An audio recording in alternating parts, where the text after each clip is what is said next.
All right.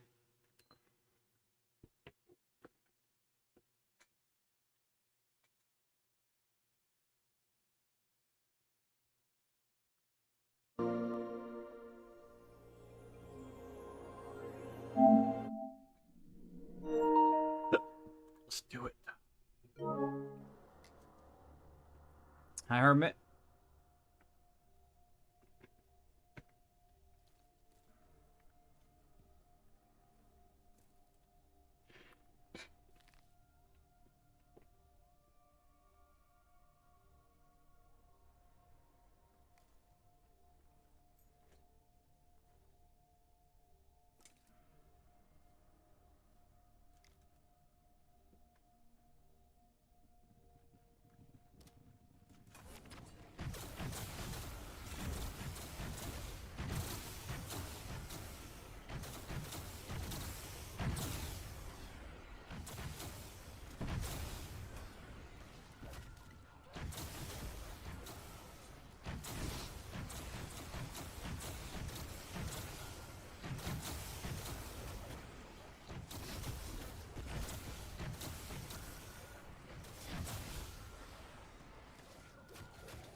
Put some rat coin. Let's do it. Hi. I didn't play yesterday. I went up to my parents' house for that yesterday. I went to my parents' house and I watched Colombia versus Switzerland. That was a good game. I don't know if you watched Colombia versus Switzerland yesterday. That was such a good game.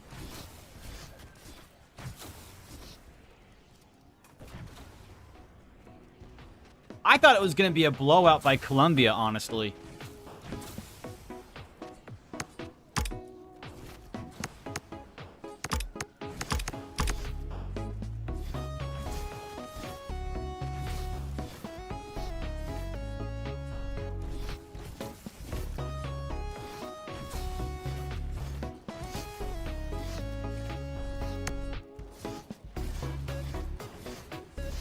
Start supporting. When doesn't Morocco play today? When do they play next? They play France, I thought. Oh, tomorrow. Okay, they play tomorrow for me then.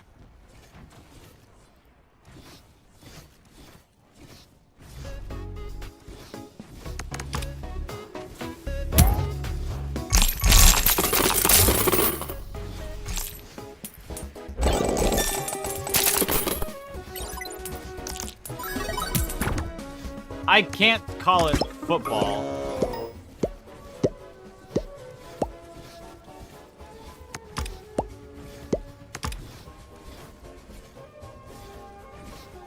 I can never call it football. We already have a football here in America.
Ooh, I need some good coins. Let's see here. Oh yeah, Egypt versus Argentina. I think Egypt should have won, honestly. Egypt was playing so strong for the first like 80% of the game. And then in the last like 20 minutes, 15 minutes, they just kind of, I'm like, all right, okay. 20, 30 minutes, they blew it.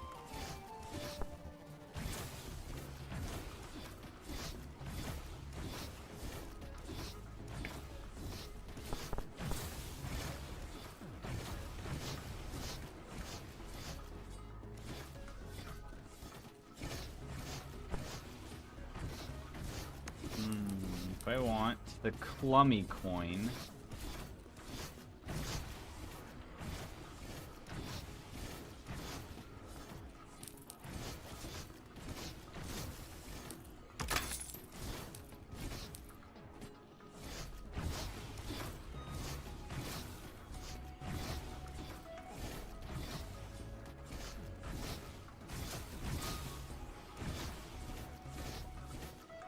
In the run on that day, I have no idea. I really don't know anymore. I still want to try and follow my schedule I have to the best of my ability, but I don't know. I don't think I'll actually be able to fully win. Or not win, but like fully do it with no issues super easily.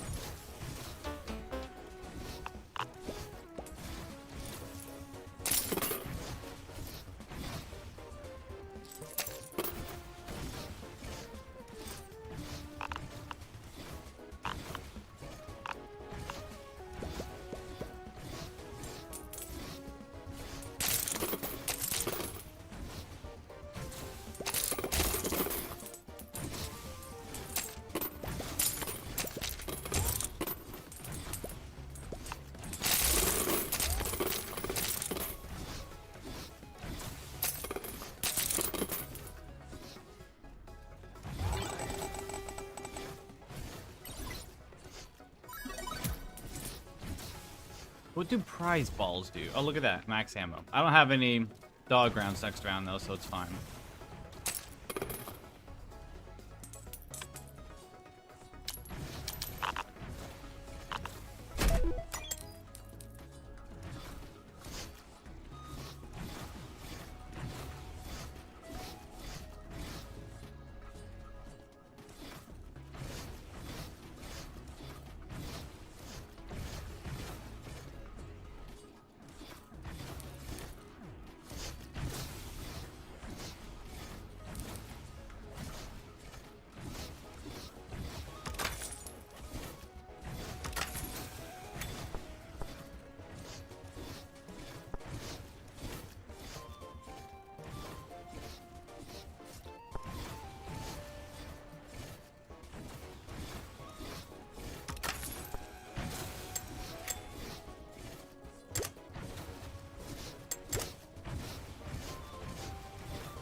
But 100 yesterday took too long.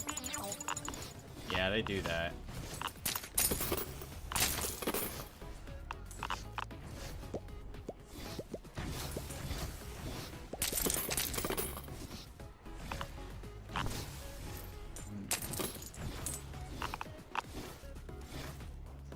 So when this coin is in play,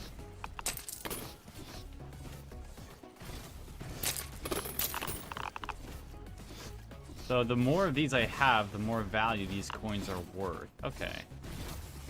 Good to know.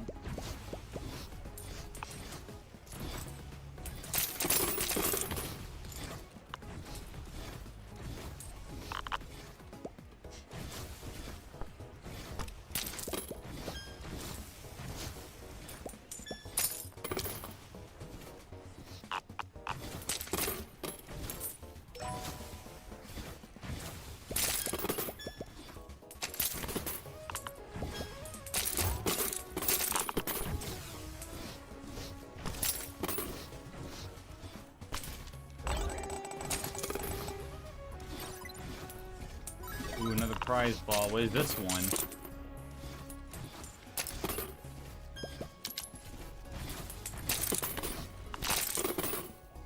Physical barrier that influence coin movement. Free to move. Oh, really? Okay. I didn't know that.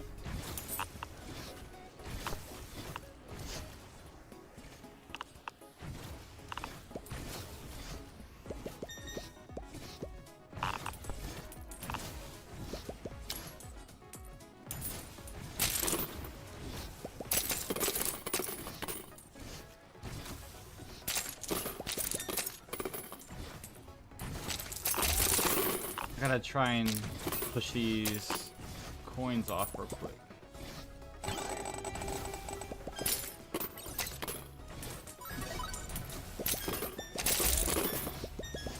There we go.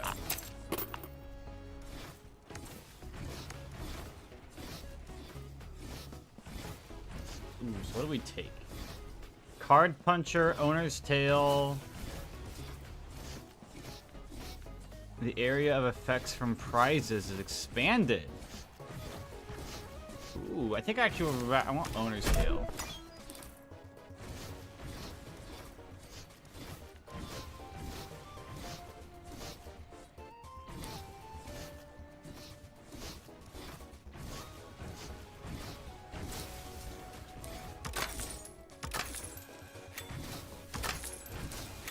What the heck? Sensor coin. Emits a laser to score the highest value coin and coins in its path.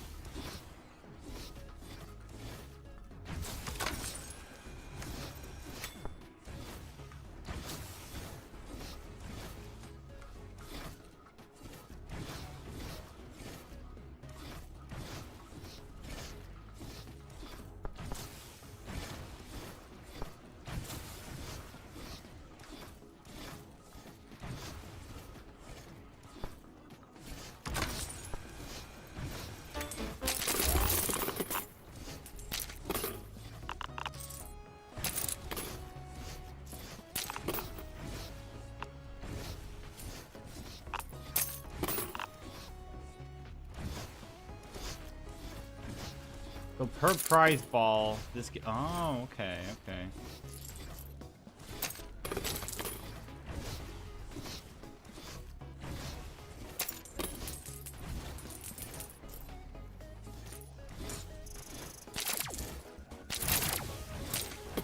Oh, so you want to... Oh my gosh, okay, I get it.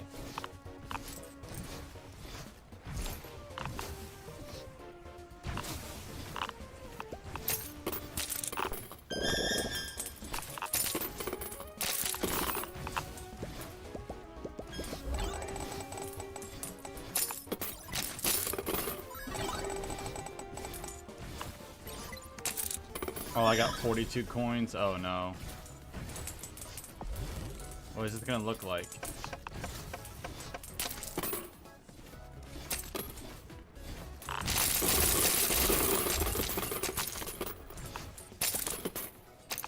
Hold on, enter shop, enter shop. I want to save these coins for next round.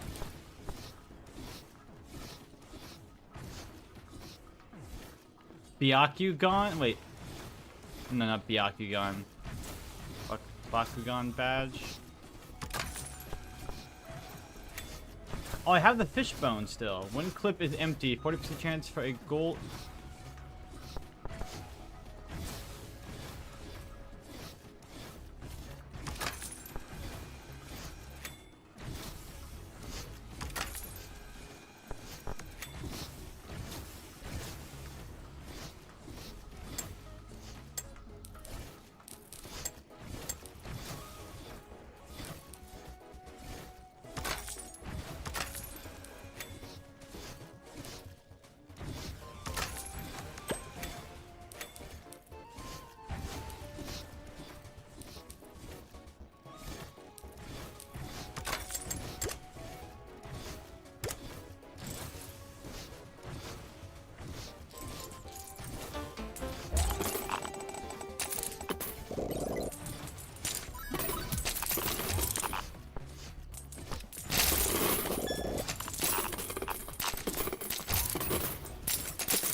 I know, right? 5:59. Woo, yay! Longest reset time for BO4? It's my 486-hour game I had last year. In general, though, I think the max is 480, or no, 522. Ooh, fish gadget, give me that. Okay. I don't even know what the heck I'm doing. Where's my giant modifier? Alright, do that. We gotta get the giant modifier on the glue coin. Alright, we hit it. Good.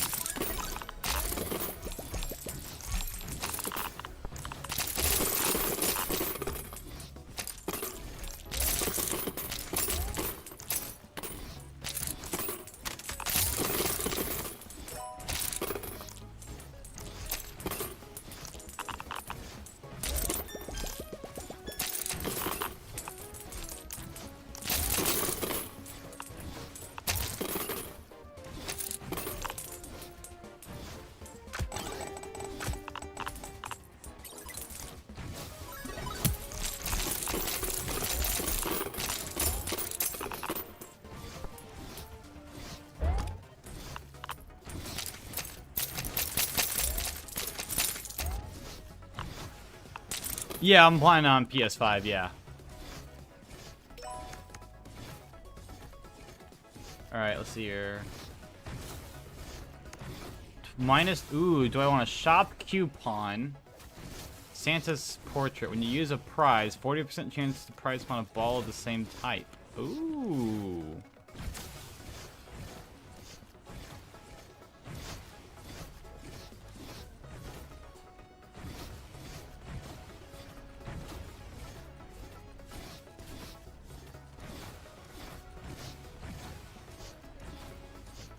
Percent chance for a coin inside to become a coin in clip. Take the shop prices. That explains the frame rate. Oh, the frame rate's fine. I mean, it's fine to an extent. It's what, 60 frames? So it looks fine on my end, at least.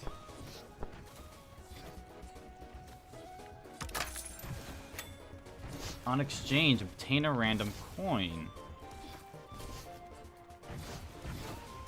Oh, all the maps have the same reset time of 522 hours. Math coin value times 1.3 math coin current. Oh.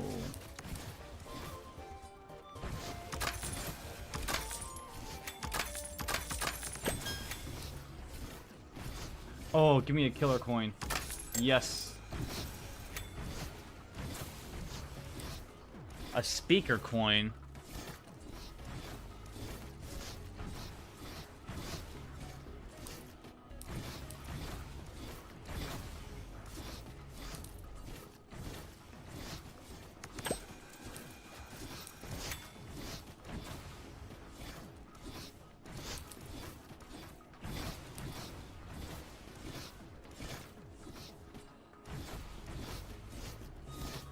Becomes a bad coin though after some time.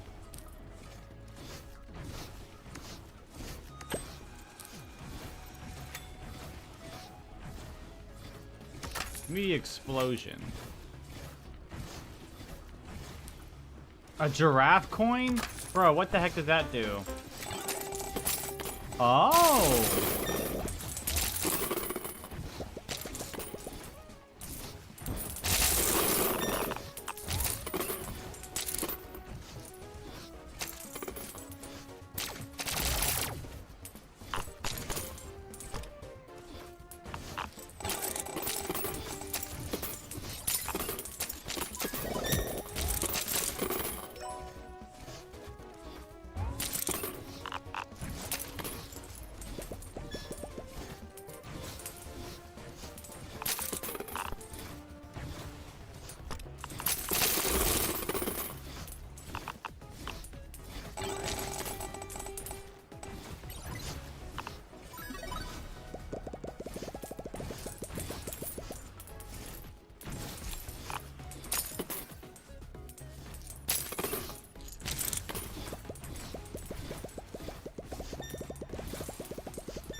Come on, ball, fall in. Yes, okay.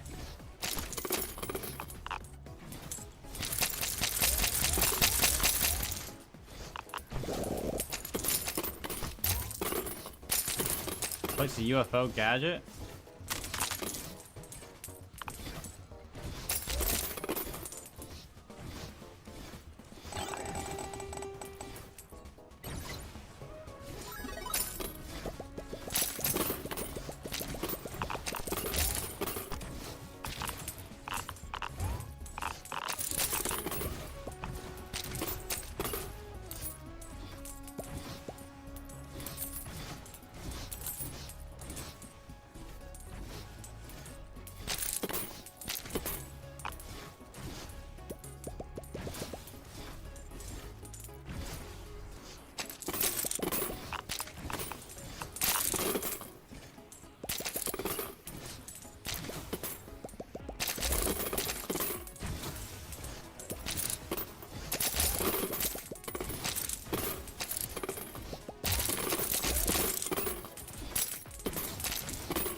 Oh, okay. I kind of understand how to play this game a bit more now.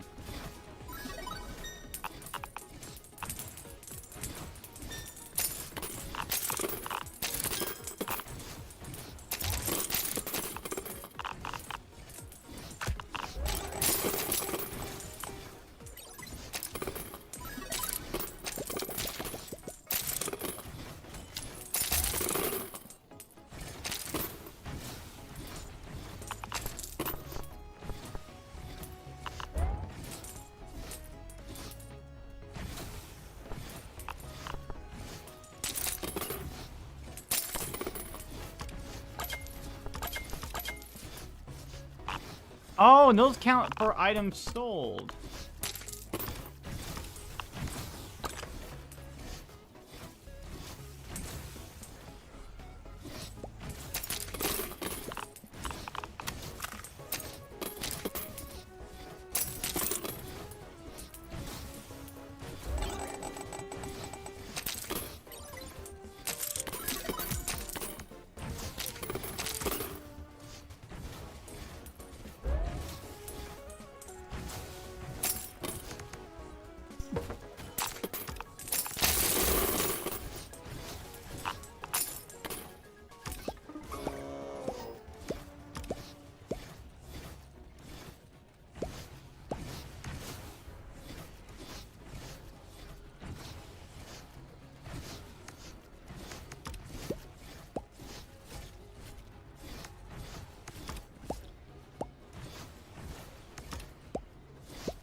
Oh, wait, no, I don't want to retry the same feed. No.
Oh, so I want to keep the relic coin in as long as possible then.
Oh, I'm right there. Come on, game.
honestly. I don't really like this game.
Oh.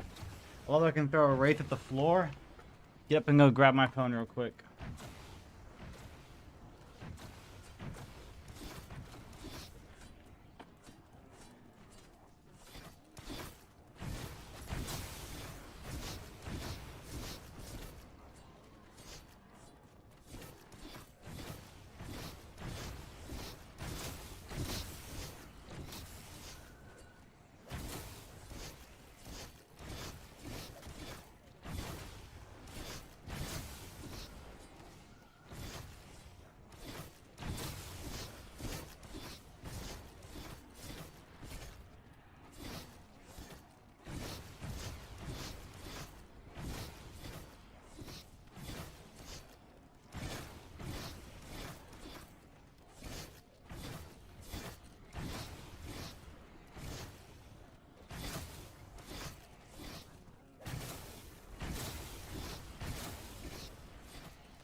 Why is Steam being stupid? Hi, Max. Hello.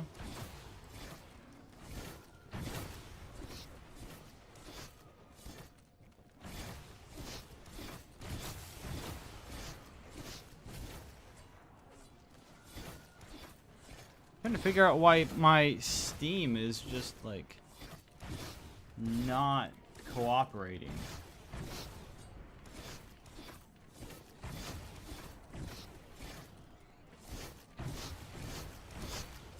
I wonder if Steam is down right now.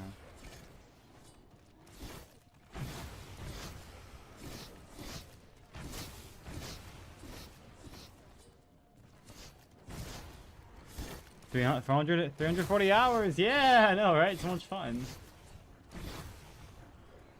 Let's try this.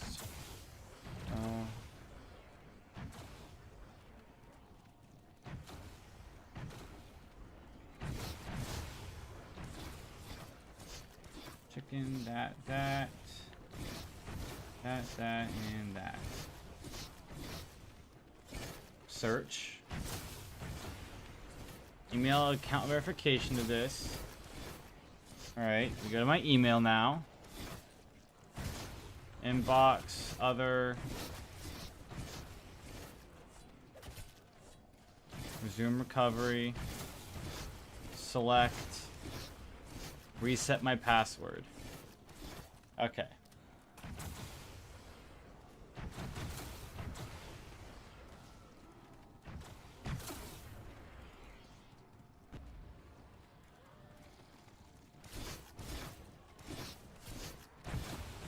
Good. So I have reset my password now.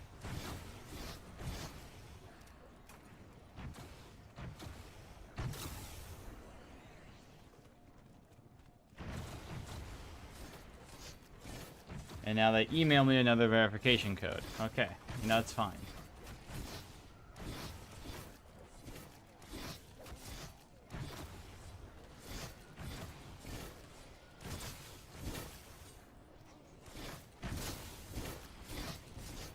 I'm trying to do a 10-hour day today. That's the goal.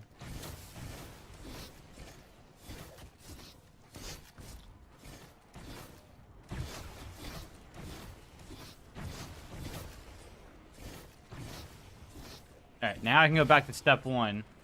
How do I do a Steam refund? Because I don't like that rat coin pusher thing. Steam refund.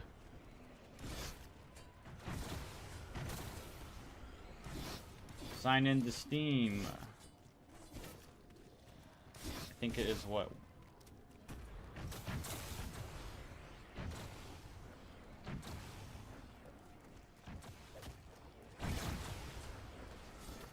Save, yes.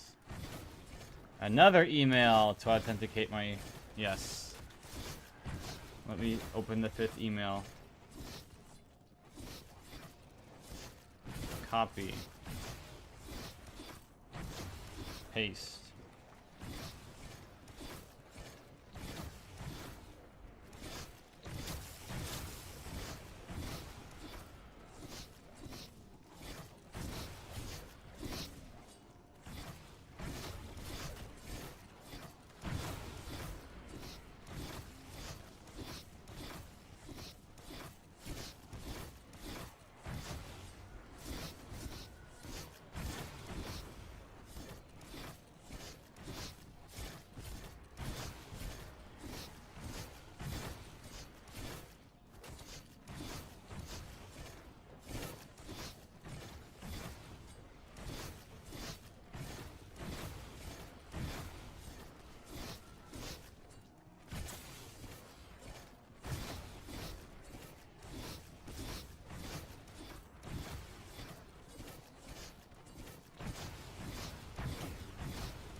I feel so petty for saying it's not fun.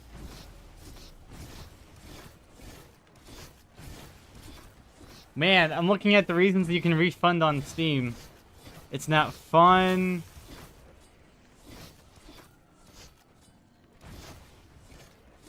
too difficult.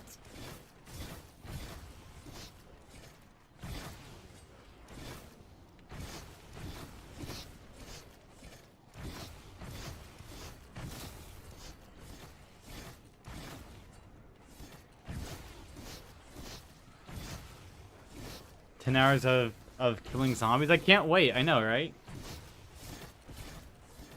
It's gonna be so much fun.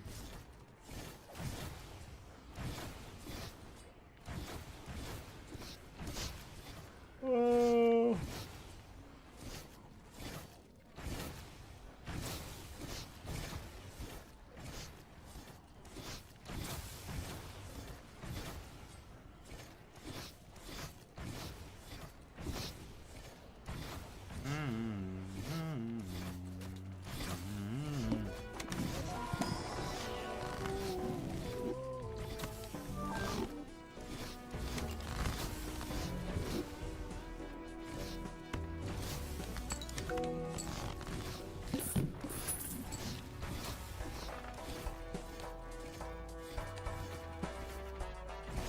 Club.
How did he get that many jokers? What the heck happened? Wait. Oh, ectoplasm onk, okay.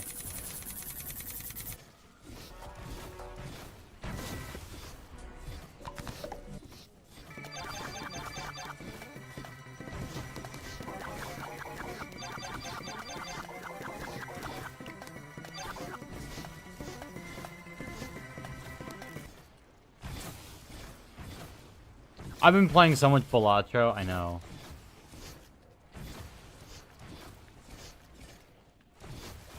I have not hit Naninth, actually. My best hand is like a E120 or something.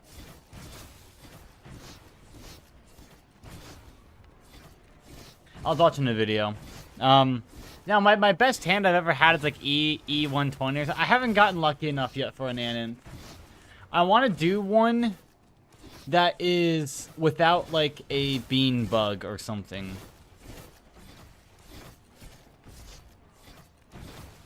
I want to try... I'm trying to get a Naninth that is with, like, using cryptids and all that stuff. Where you just make your hand size so big. That, or, you know, I want to make it where I can permanently increase the hand size, but I need to have, like, what? The manacle. But then I also need to have, like, the Chicote? I don't know. The red guy.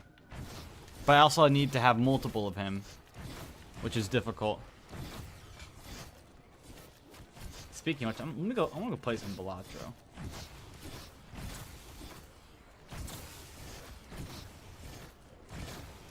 Let me go play some Balatro. That sounds fun. Alright. I'm almost an hour into... I'm taking a 5-minute break every hour that I play.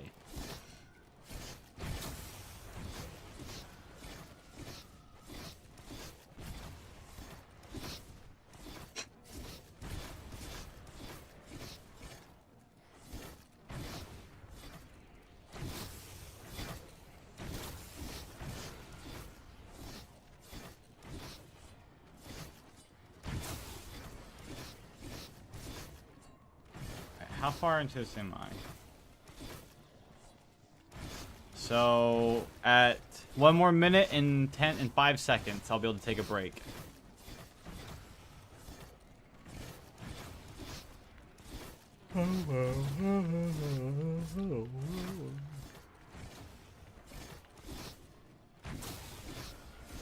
Downloading content. Wait, what? No way Balatro got an update. There's no shot Balatro hasn't got updated.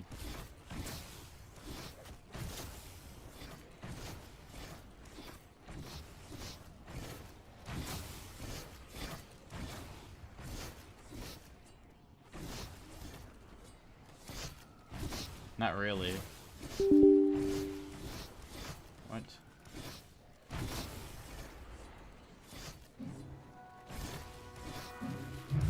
No, it did not. Okay. It was just being weird.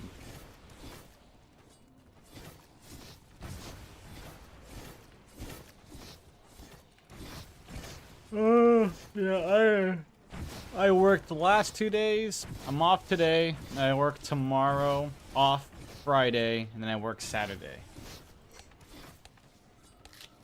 Alright, Ghost Deck.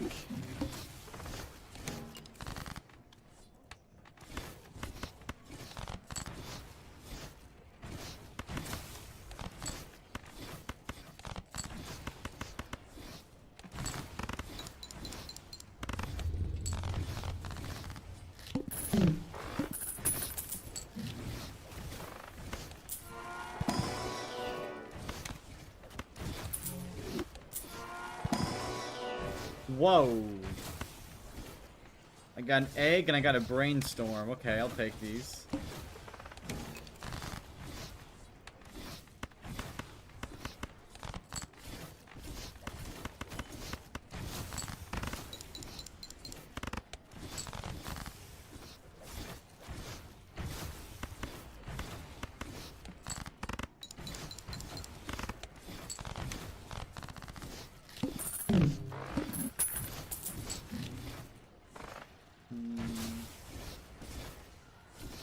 For me, oh, let me check actually. I don't know.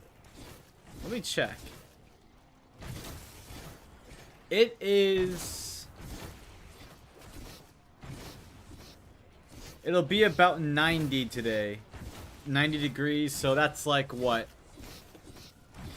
32, 33 Celsius about? About 33 Celsius. Let me check. How close am I? Let's see here. 90 FNC. Oh, I was right on the money. It was 32. I've been trying to learn like a little bit of like Celsius, like, to an extent, you know. I'm trying to like get good with estimating what it would be. That was pretty close.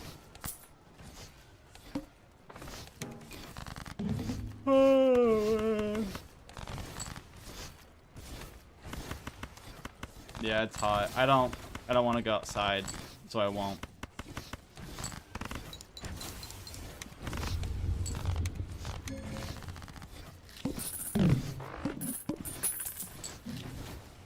Oh, I got Mime and Brainstorm. Come on, game. Give me a gold card.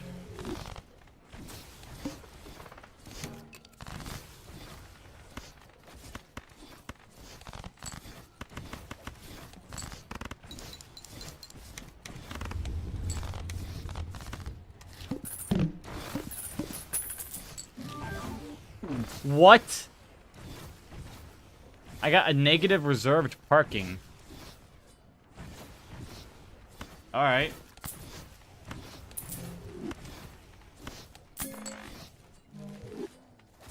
Each face card held in hand has a 1 in 2 chance to get... Okay. And I have Brainstorm, which copies that.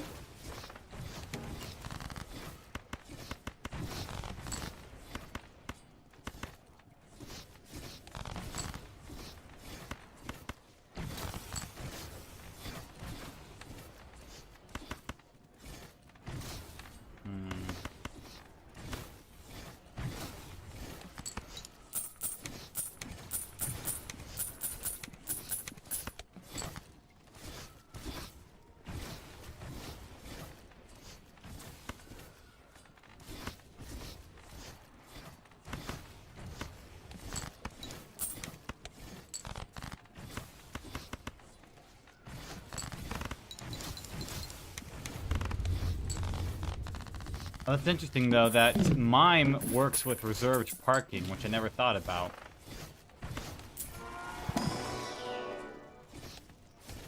All club cards are debuffed? Yeah, give me Matador.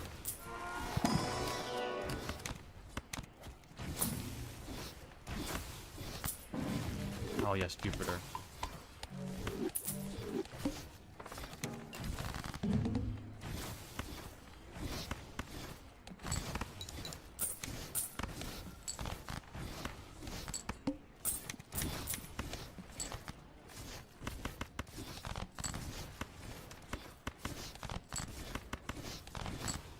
That works. A flush. 5 times 6 initially is 300. 20. But this also gives me 80, so I'm guaranteed to get my scoring with this. I want this then.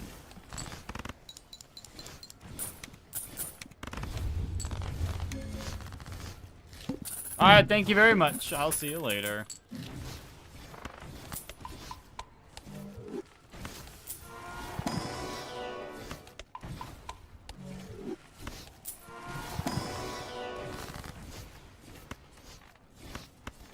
Everybody in the world.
Honk? I mean, would be nice.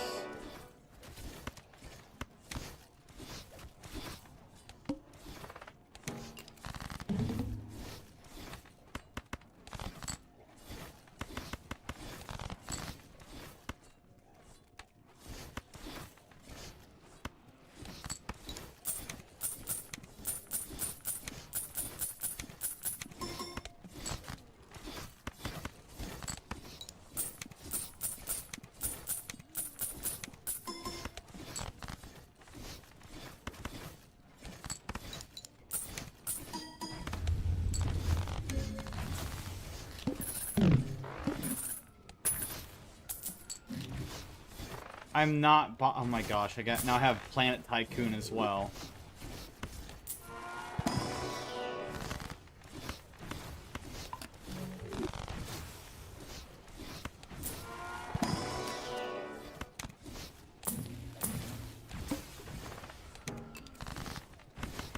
I'm never gonna get a normal card again.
Oh, I only selected one. Good job, me.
There's a gold card.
Come on, game, give me that gold card. I need to copy it.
Ooh, a soul card. Every time a face card is destroyed? Sure.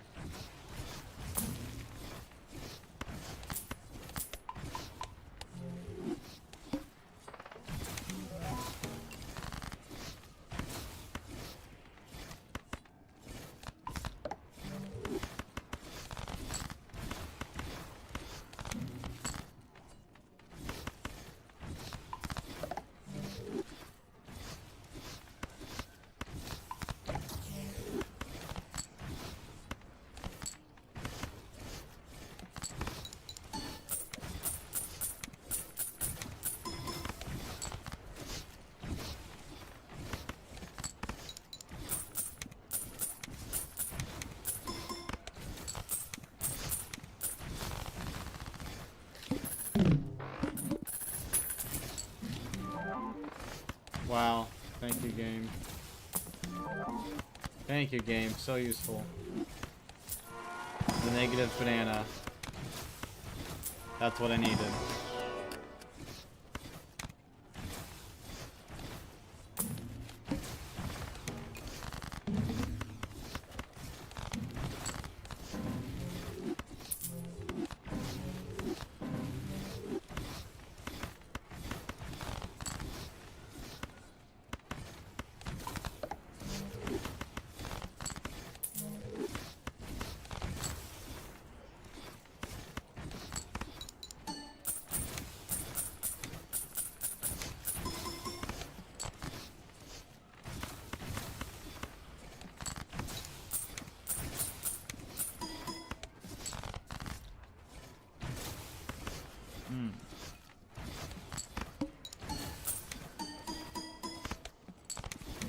Close one.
Oh my god.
Easy. Negative seance. Wow.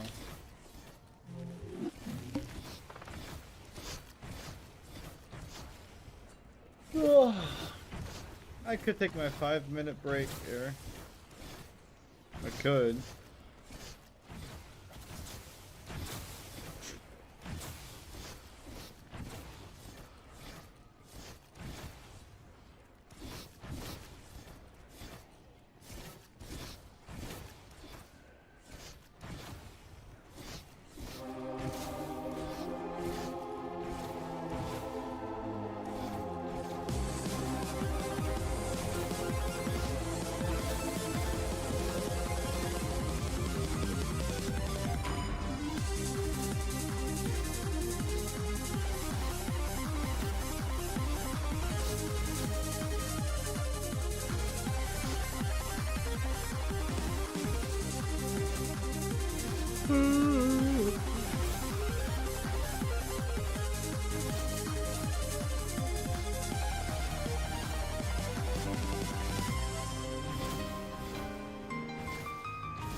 Wait, why are you screaming? We're just 3 adorable baby bears.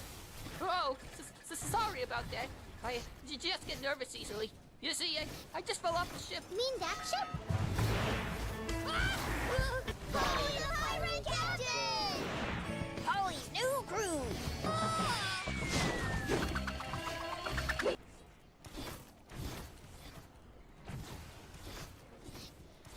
My name's Toby. Toby the Fox. Okay.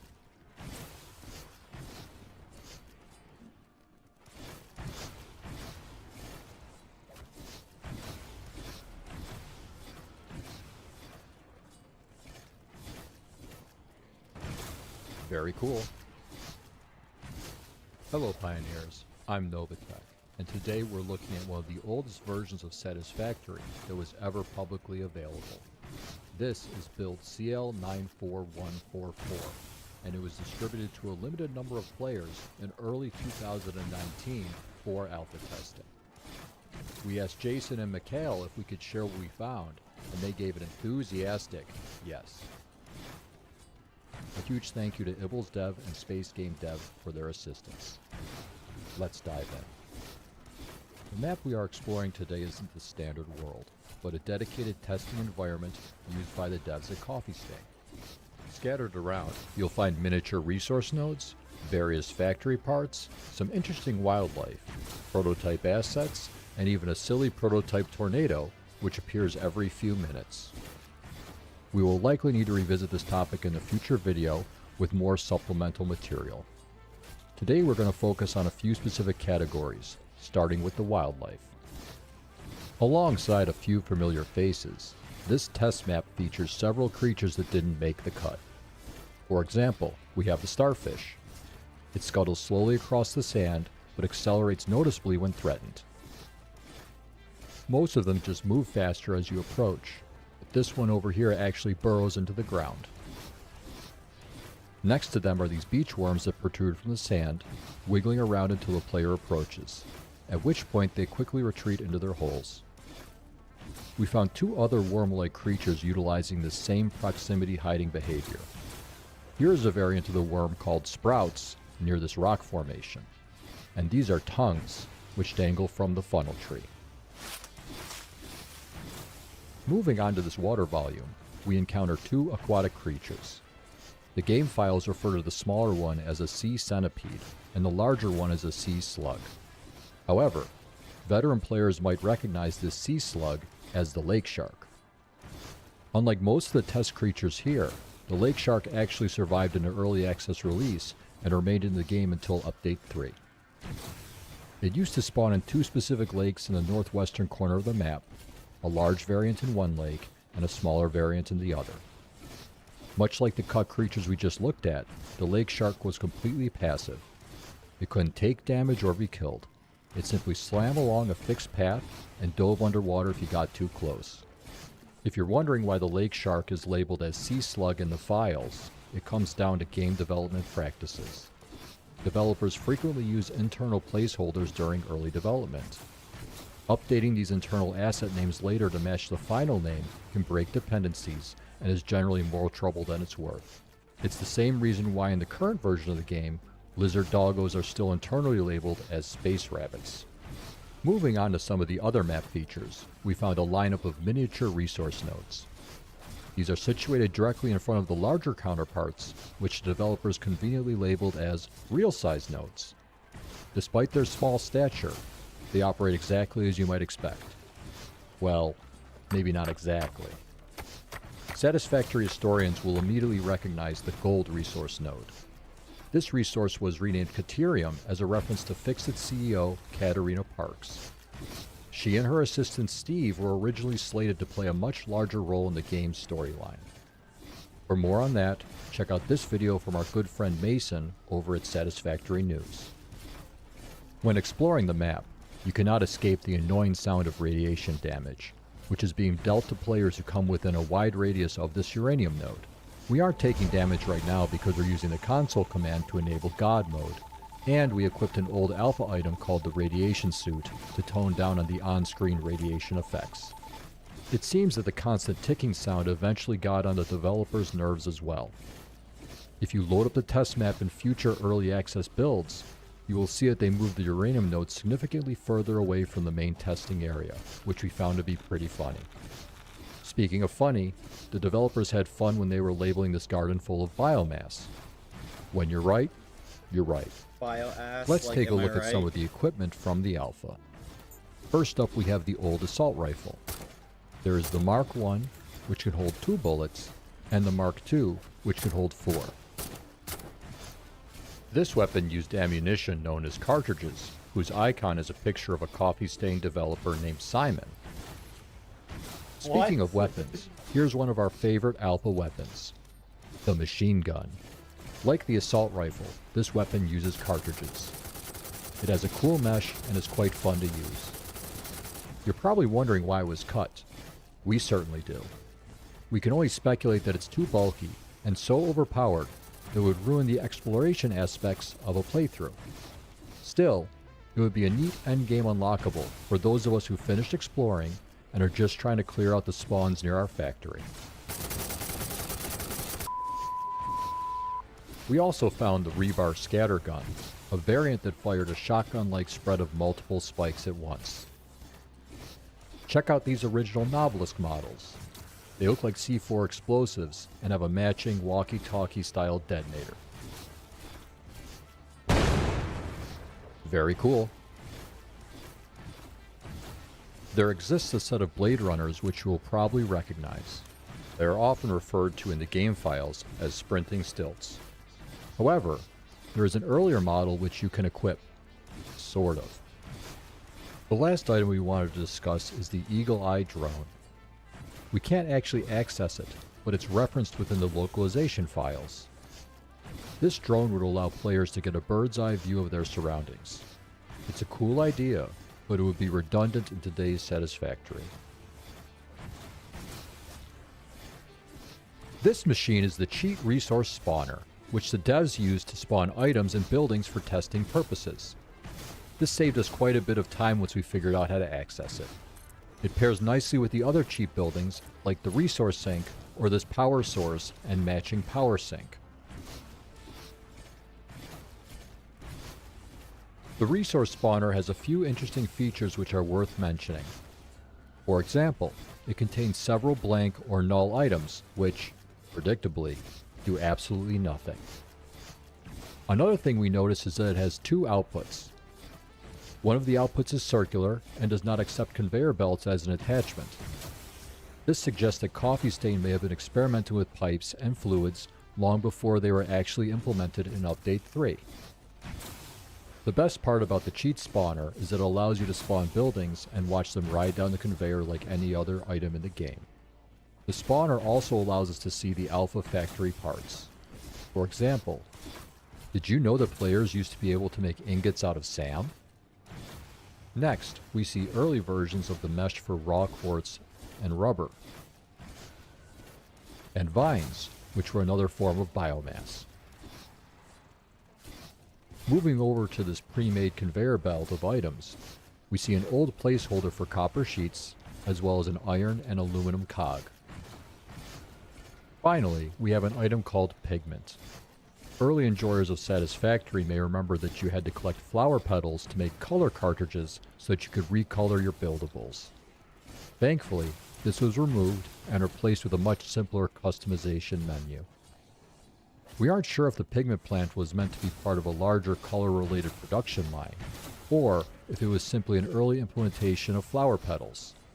In any case, it was fun to see the original customizer at work. Over the years, there has been enough changes to the meshes and textures of various items that we could probably do an entire video just on that topic. Let us know in the comments if it's something you'd be interested in, but for now, let's take a look at the build menu. There's a lot to see. After accessing the alpha story schematics, cheat schematics, and prototype schematics, our build menu is pretty dense. To get one huge category out of the way, take a look at the large variety of walls that were included in the alpha. You'll notice many of them have much finer details than the walls we have today. If you're like us, you're probably wondering why Coffee Stain removed these and left us only with simple, symmetrical walls. After giving it some thought, we think this was the right call. Most of these walls will become repetitive quickly, so instead of giving us walls with pre-selected decor, they chose to give us a blank slate and let us decorate them on our own. We commend Coffee Stain for getting rid of the decorative walls, but let it be known that these f***ers have had half walls figured out for the better part of a decade and have been holding out on us. Similar to walls, there was a large variety of foundations to choose from, including larger foundation sizes. These thinner floor pieces were meant to be used for multi-story buildings. They also worked well for changing the texture on existing foundations. These stairs even came with a railing pre-installed. Very cool, but perhaps was a bit more residential than the rest of the buildings. Moving on to the machines and production side of the build menu, take a look at these old power pole models, Whoa. the old splitters, mergers, and jump pads.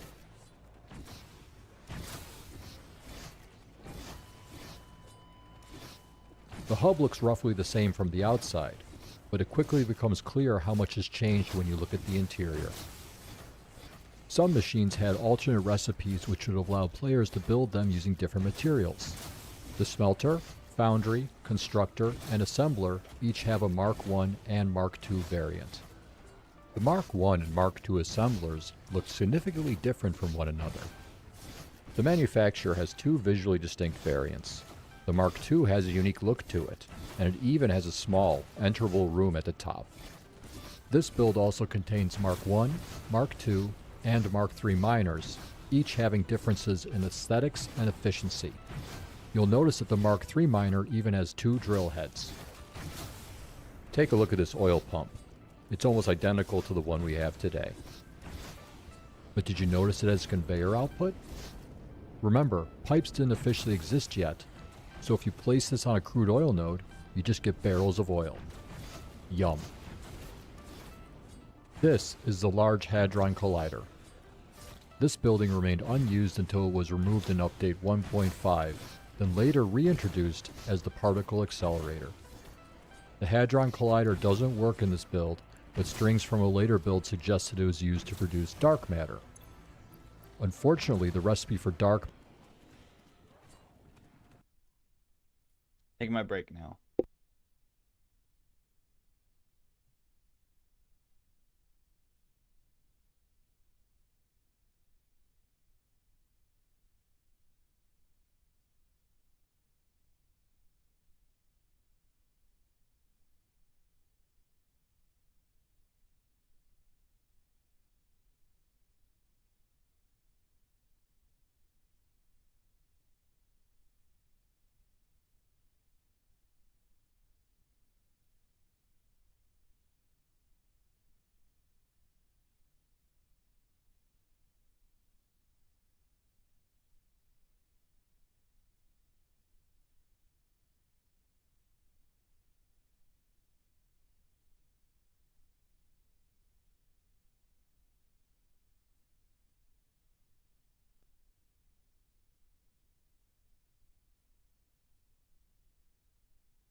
It's the fastest 5 minutes of my life. Okay. Oh, okay. Oh, I have to keep playing. Dang it. Oh, hello. I'm running the game from driving you crazy. It's way too late for that. But I appreciate it anyways. Give me like a minute. I'm gonna grab some coffee and I'm gonna continue playing. 1 sec.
Alright. The next 1 hour mark is at what? 3:42:07? No, 3:42:10.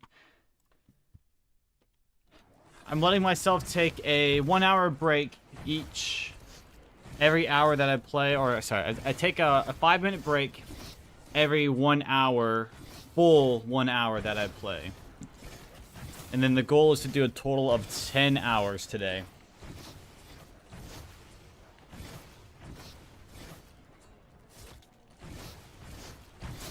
So I have about 22 minutes left until I reach the 2 hour mark. I'll probably just keep playing until the end of the round though, which is like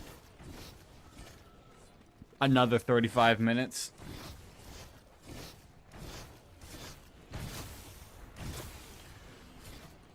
I mean, okay.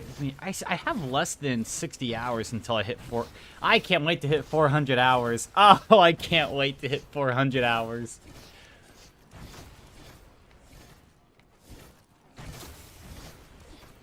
And what could I hit this week? I could hit 350, this 360. I could technically hit 370 hours maybe by Sunday, but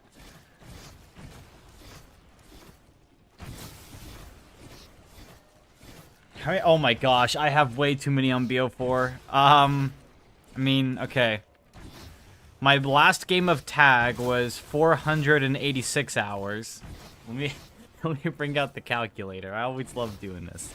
Let's see here. So, my previous game of tag was 486 hours, plus my current, which is 341. Plus an additional 130-hour game that I screwed up on and had to quit. So right there, I almost have 1,000 hours in those 3 attempts alone. Holy crap! Oh my gosh. Alright. So I know I have a 60-hour game. I don't know. I at least, okay, I know for a fact I have at least 10,000 on this game. I know it like bare minimum. Okay, so my very first attempt I got to Infinite Instas on 362. And my entire plan was to go trade out my Tundra gun for a ray gun for a while. That way I could spend more time inside of the one window spawn at the beginning of the round, because the ray gun seemed to work pretty well. So I started hitting the box, and I ended up trading out my Wraithfires for dolls. Accidentally. And that was, having Wraithfires is like, you have to have them. And I made that mistake 130 hours into the game. Yeah, just a small whoopsies, you know.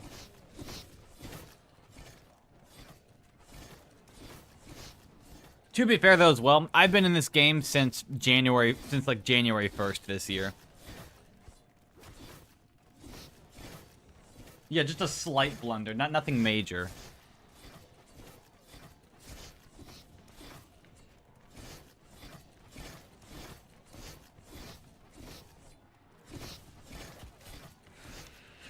So, oh, you get very complacent when you play this wrong. Kind of, yes. I remember in my previous game, once I got to 435 hours, I finally went to go turn on Pack-a-Punch, right? And I started playing the one window room, and within the first maybe 3 or 4 minutes, I dying wished. Because it had been like 320 hours at that point of nothing but just pressing a button.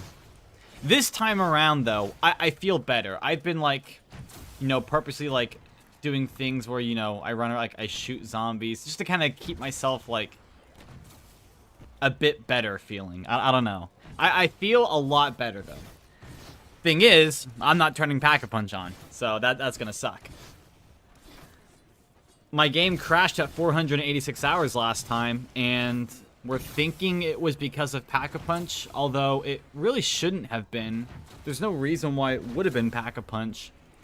But just to play it safe this time, I'm probably not going to turn it on at all.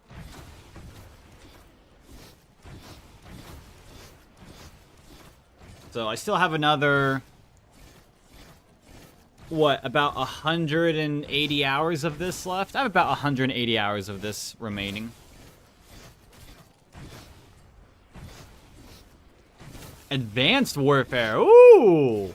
You know, I've actually never played Advanced Warfare Zombies. I've never played... I've always wanted to. I've played, like... I remember playing Survival with that, like, horde... Whatever the survival mode was with my brother when I was younger. Playing that final map. What was it? Infection? What was it even called? I don't even know what it was called. On that prison map. And once you get, like, round 10 or something, you, it goes to that, like, a little cutscene part. Don't go expecting to train around, they wait back. That's okay. That's what I've seen. I gotta go look up, like, footage-wise. I've also heard just, like, awful, it's like horror stories about Burger Town, and I've seen gameplay of, like, the sewers in the Burger Town or whatever it's called. Oh, you're talking about Descent? That could be it, yeah. That might. It's been so long since I've actually played Advanced Warfare. It has been probably 8-9 years since I've played that game. I used to play on my 360 against bots in multiplayer when I was younger, because I didn't have Xbox Live at the time.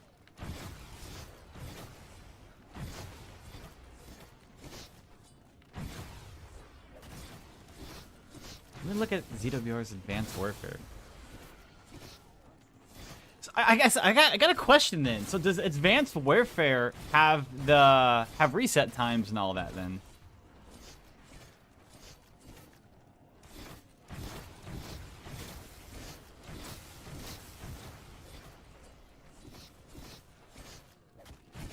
Oh, okay. I went to Outbreak solo world record reset. Okay, it does. Crashed way before them. Gotcha. C'est le même snapshot.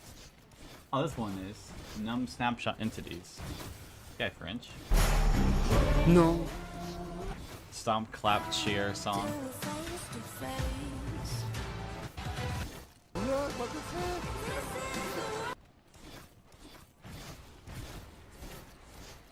Exo Room Trap. What? Words, it's a Monopoly. 2 or 3 guys take the entire thing. That's how it is on BO4 with the realistic difficulty. So, like, Black Ops 4 has got different difficulties that we can do records on. Either normal, hardcore, or realistic. This one guy, IMZ124, he has every single realistic world record except for one. He has 7 of the 8 records on there, which is insane. That's how it is on that. Let me actually pull up the sheet.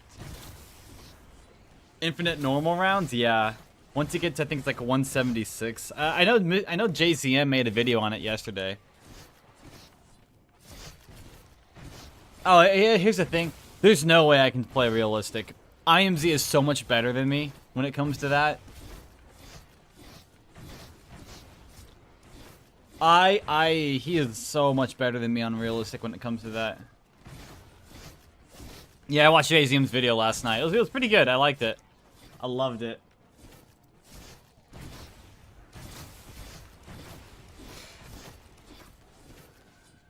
Oh my gosh.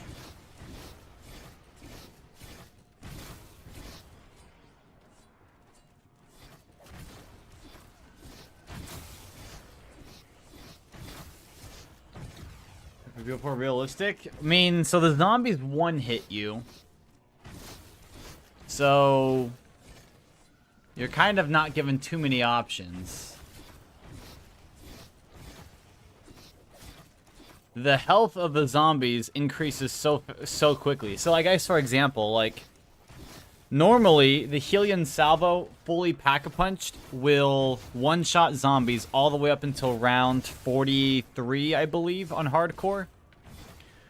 So on the normal difficulty, there's a health cap at round 35, which means all the guns will pretty much work forever. On hardcore, there is no health cap, so it'll just keep increasing all the way until you get to insta-kill rounds, and it'll go through all that. And then realistic has the health. The health on realistic is like super exponential. So I think round 21 on realistic is when the Helion stops working. So you really only can use traps or I don't know.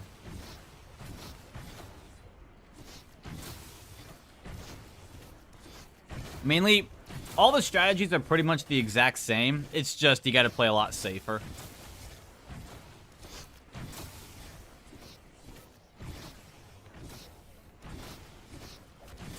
Also, it's weird. The shield on hardcore as well that you have is, I think it's normally like a 10-hit shield. But it's on a realistic it's 4 hits and it's been destroyed. I've played a few realistic games before. I've played 9 realistic. So I played tag realistic once, got to 81 with all elixirs and talismans. I played 9 on both classics and all elixirs and talismans. Got to like 60 on all elixirs and 41 on that.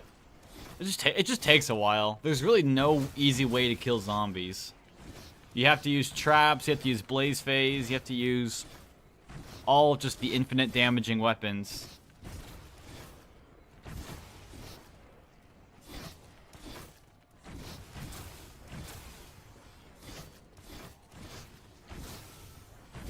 Move. Okay. Oh, I'm sorry. 59. Easy. It's been a very fast 2 hours.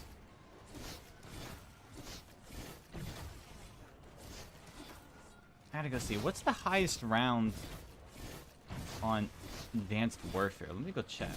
I'm gonna guess it is 213. That sounds like a pretty correct round. 213. High rounds. Okay, so we got 4 maps here. Outbreak. 203. Infection. 146. Carrier. 131. Descent. 107. Whoa! I was very wrong. Never mind.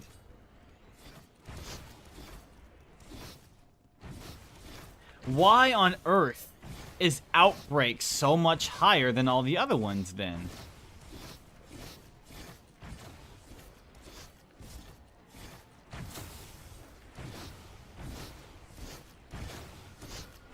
So if I go to Romaine, his...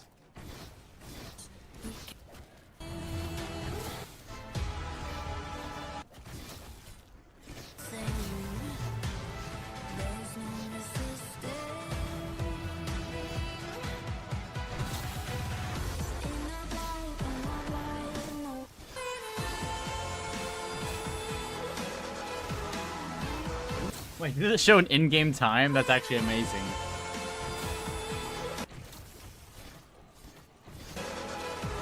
It does! Why can't all games show your in-game time? That would be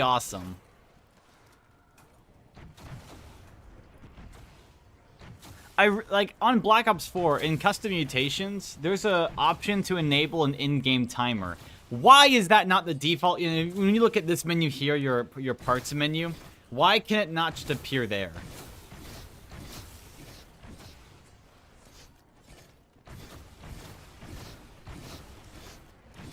I really wish that we were allowed to use an in-game timer for Black Ops 4. Like, the only custom mutation being allowed would be an in-game timer.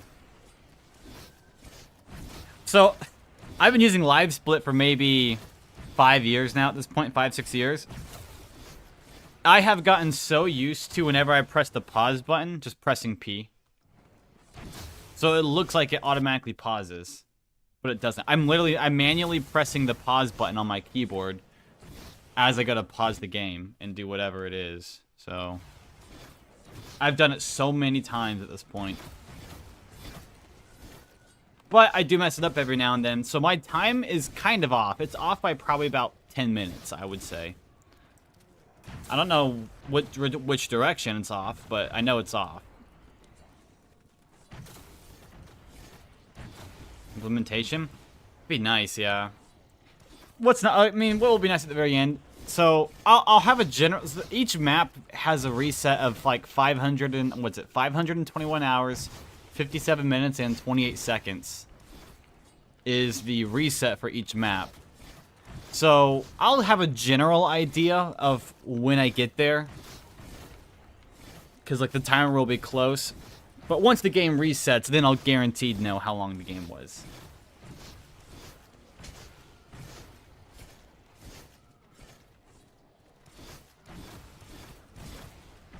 I mean, so I have less than 200 hours to go, which is, it is nice, but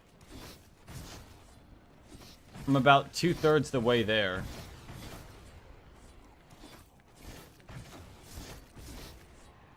Yeah, so it's weird. I don't know why. The reset on every single map is the same.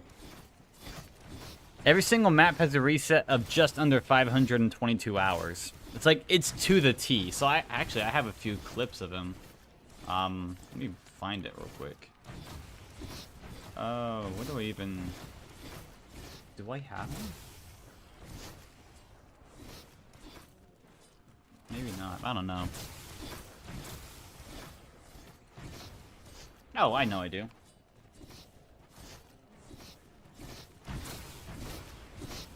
I have it in this chat here.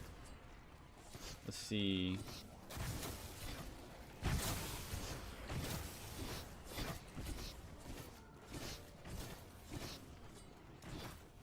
Not that one, not that one.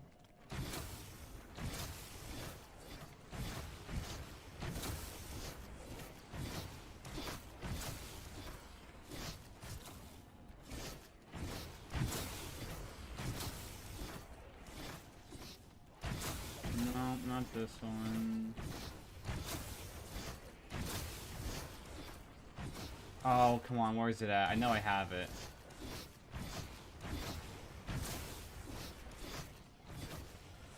Oh, here it is, here it is. Found it, found it. Alright.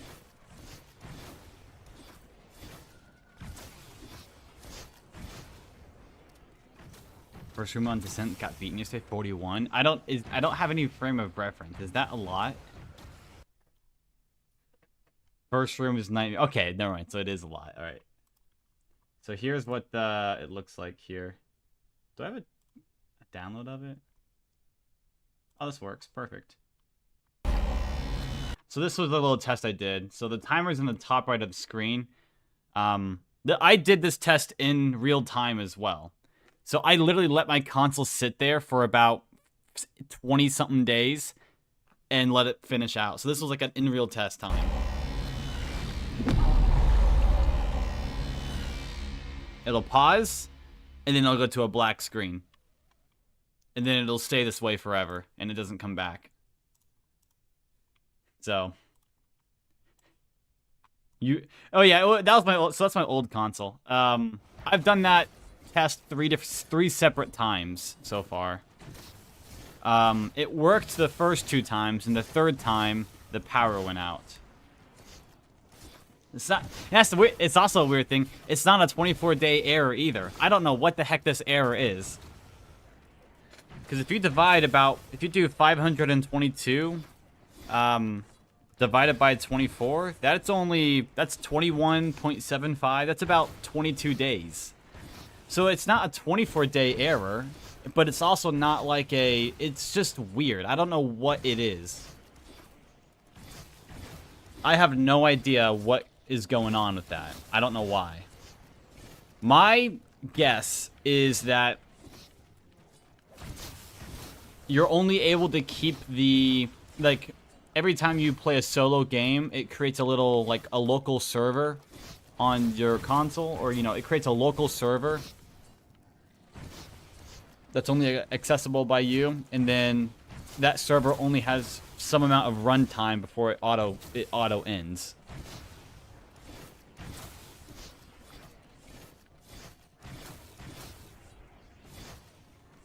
Yeah, no, that's the thing. So, I've tried doing that. I remember I was on PC.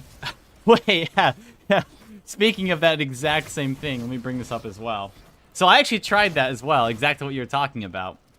So, I remember I was going to go on vacation for about like a month at one point a few years ago. And so, I went to go set up a test. Right before we left for vacation, the game black screened, which is how I intended it to. And then I left for vacation. When I got back, it was still on the black screen, and it was still loading.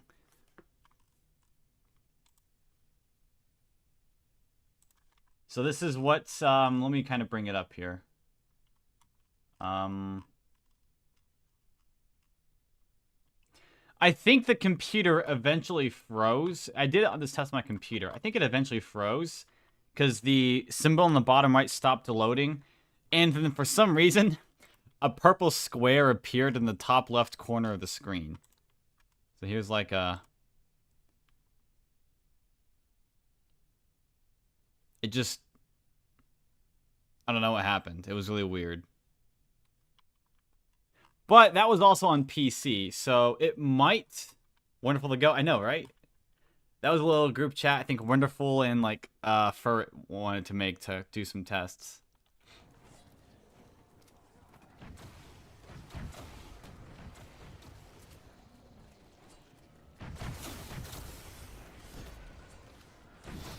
So that was what we did with, or that. If I manage to hit reset on this game, though, I'm gonna leave the console on. I'm gonna let it sit there and just do its thing. I want to see if it does come back. No time scales. I know, right? That's the best part. Okay, well, the main reason why. So way back when I initially started kind of theorizing about this and all that stuff. There was that one YouTube video about that, like, I think it was some Spanish player who let his game run on Alpha Omega using a knife strategy with like, for 20-something days. And for some reason, it said that it errored after 600 hours. And I'm like, really? Does it? Okay, I want to try that out. I want to see if that works. And so what I did was I set up my test, like I did on that Blood of the Dead there, and I let it sit. And when overnight, the game crashed. Like, it didn't crash, but like, it hit black screen overnight. And so I was able to narrow it down between, like, okay, the game had to have crashed between 510 and 524 hours. Because that's the, like, last time I checked it was between that area, pretty much, is what I was able to figure out. So I wanted to do another test where I turn the timer on and I see if I can catch it crashing. And I did. And that's what that one was. That was me catching the crash live. And so that's when I was able to figure out the exact down to the second when the game crashes for the first time.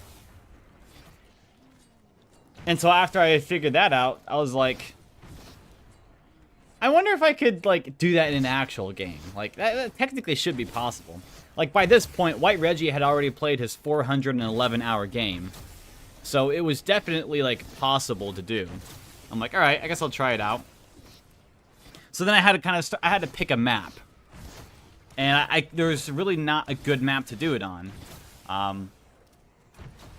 I really enjoyed playing tag at the time, so I tried starting to figure out if there was a solution to the Pack-a-Punch, or to the error, 90-hour error on tag. Everyone always seemed to crash about 90 hours into the map for some reason. So I was trying to figure out why that happened. Hold on, I have a thing for this as well.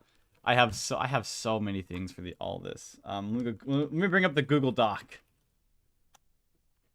I have a Google Doc that I use to test different crashes. Where is it at? It was called Tag Testing Sheets. Let me see here. Ah, here it is. Tag Testing Sheet. This is, oh my gosh, this is so old. This was over 3 years ago about. So this was on April 1st of 2023. So literally over 3 years ago. I kind of set up the initial game conditions, and I tested this on computer. I was able to, and so I had pretty much literally nothing in the map turned on. I had first power off, second power on, which is the one that causes electric zombies to spawn. So the main thing at the time was people thought electric zombies crashed the game, and so I was testing that. Turning on second power switch causes electric zombies to start spawning. So I had first power off, second power on, third power off. Didn't open any dynamite paths. Did the water pipe thing. Shield parts, didn't get any. No zipline parts. I did not pick up the cave rock, which is super important. I did not disable fire zombies. Special weapons was activated. The game crashed at 108 hours. And so I'm like, after the very first test, I knew it had to be something within this list here, because otherwise the game would have crashed at about 90 to 94 hours. So I knew for a fact one of these things in here had to cause crash. And so then I was gonna start going through pretty much every single one and seeing what it was. I personally thought it was the fire zombies. That's what I thought. But Zombie Guru, another player, contacted me, and he was like, hey, there are these people on tag who were playing a 4-player game and crashed like 40 hours into their game, and the script or the error that they got referenced Pack-a-Punch. You should try not turning on Pack-a-Punch and see if that works. I'm like, oh, okay. I'll try that out, sure. I don't know, I guess. I mean, why not? And he just so happened to get it right. Because of that 4-player game that crashed and the error referenced Pack-a-Punch, it was like, okay. Some child parent variable? I have no idea. I had no idea how to test any of that stuff.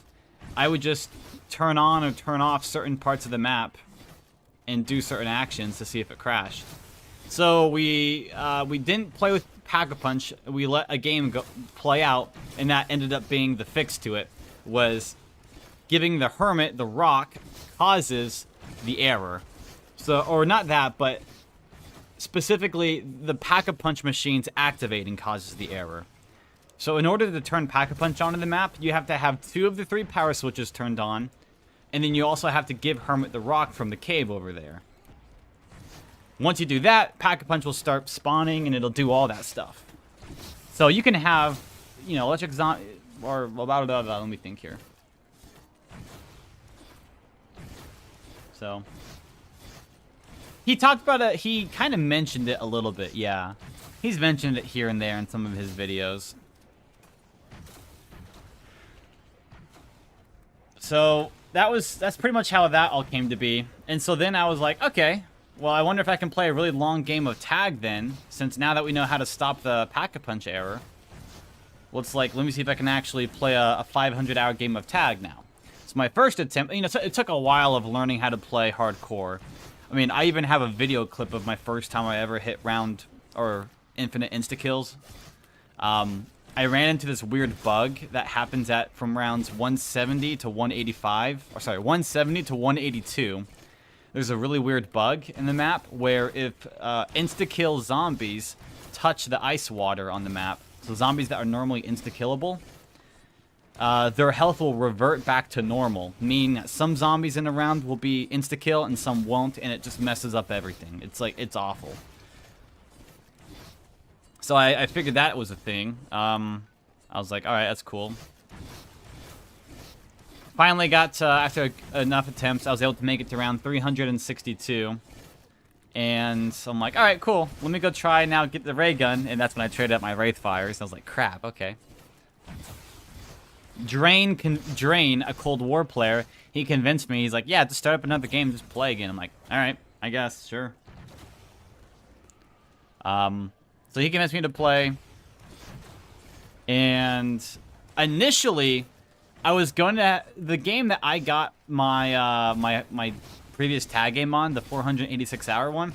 That was going to be a round 30 speedrun actually, because I got the, I think, Helion Salvo like very first box hit.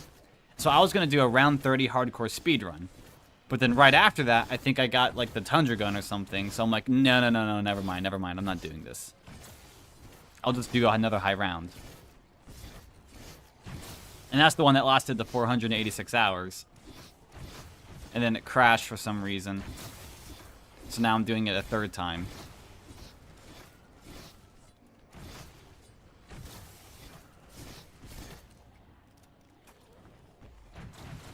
It's all just all one big mess. Pretty much, yeah. So I'm ready to be done with this map. That's a long story short. It's been about 3.5 years. I'm ready to be done with this map and not ever have to play it again.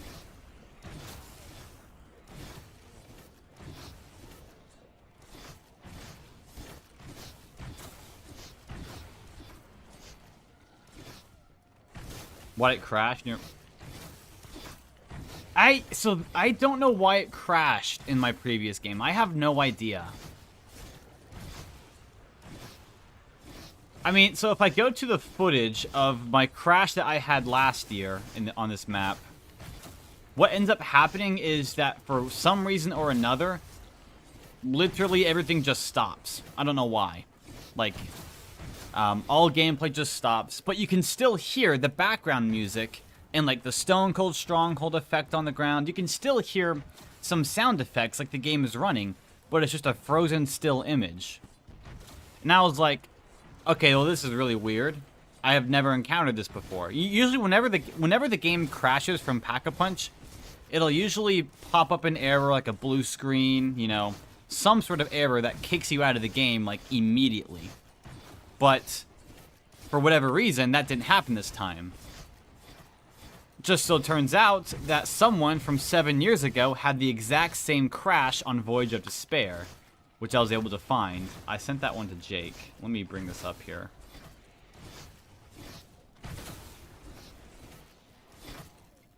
Where's the Zombie Guru?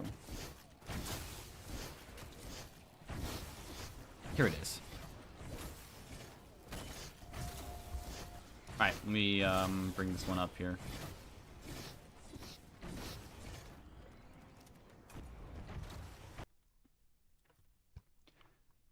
So this was the video that was posted about 7 years ago that has the exact same kind of crash I had. Let me actually get one of my crash as well pulled up here. I love these videos. Playlists. 627.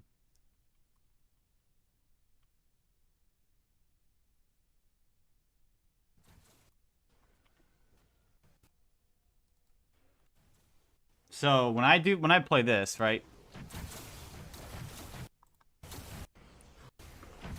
I'm doing nothing, just literally sitting here. Oh! Oh! I love that reaction.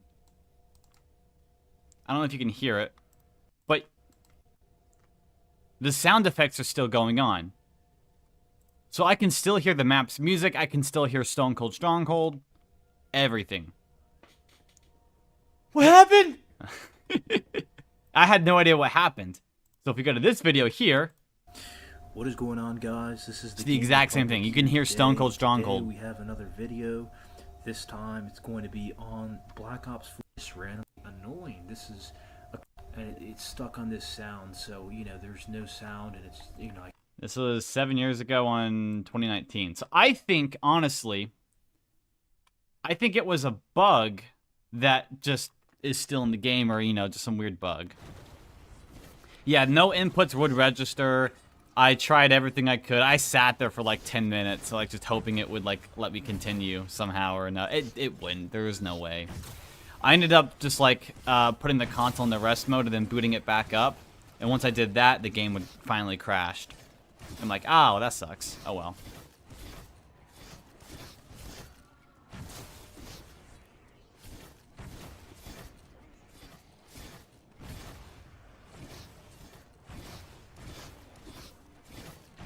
The round actually should be over here in just a little bit.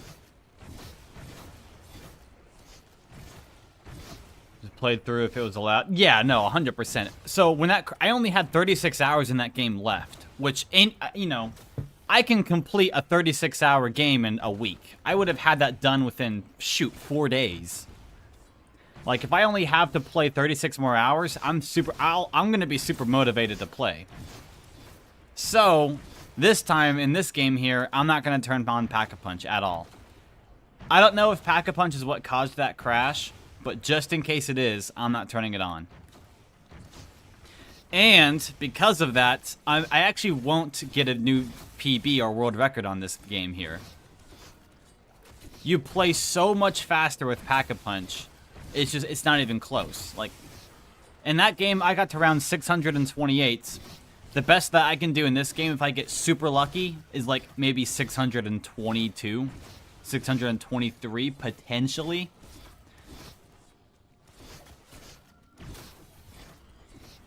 I would need an extra like 18 hours of playtime just to even get close to that.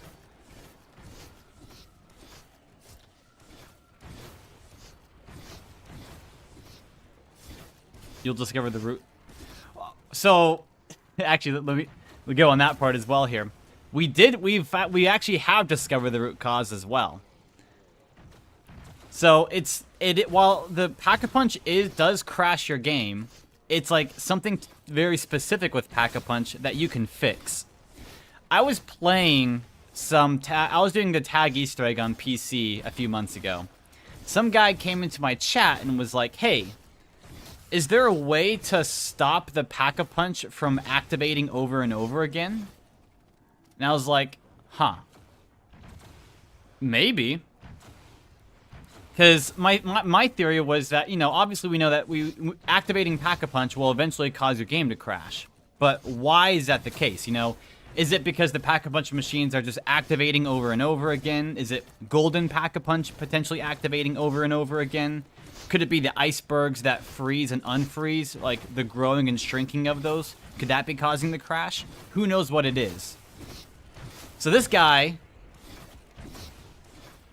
the goal here is to, yeah, that's exactly what that guy did though. So he was like, hey, is there a way to stop the Pack-a-Punch machines from like activating and all that stuff? And I'm thinking, oh my gosh, yes there is. So on tag, if you go through the entire Easter egg until the very last step, the very last step of the tag Easter egg is to put the Vril device or the Agarthan device in each of the Pack-a-Punch machines around the map. You do all 4 that are in the normal map here, and then you fling to the golden Pack-a-Punch into the last one, and that starts the final part of the game, or the Easter egg. However, after you Pack-a-Punch the Agarthan device in each of the machines, they become disabled forever, and they never freeze or unfreeze again. Like, they just sit there. They don't work, nothing else happens. Lo and behold, the game didn't crash.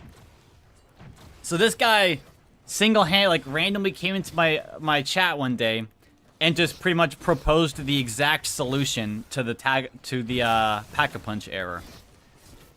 So now, what we know is if you do the entire Easter egg up to the very last step, and then play your game out, you'll be able to play a full 500-hour game with Pack-a-Punch, which means you'll be able to push the world record by like 120 rounds.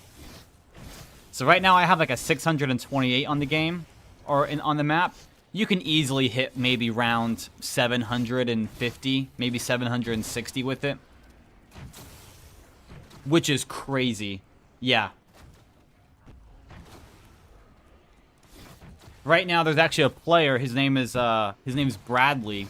He's in a game right now with doing that exact strategy, and he's getting close to about 80 hours into his game.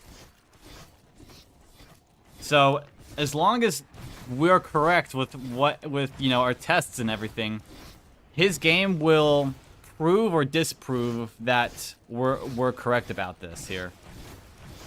So we'll know here in about a week or a week and a half, maybe 2 weeks, if he crashes or not. The limit 999. I don't know what the limit is now. We can check here. Let me bring up Zombicus. So playing one window is over the course of an entire game, given you have average dog RNG, you can play at about 3.9 seconds per horde, 3.8 seconds per horde. We'll say you're generous, 3.8. How far can we? So if we played at 3.8 seconds per horde, how high can we get to 700? Oh yeah, easily.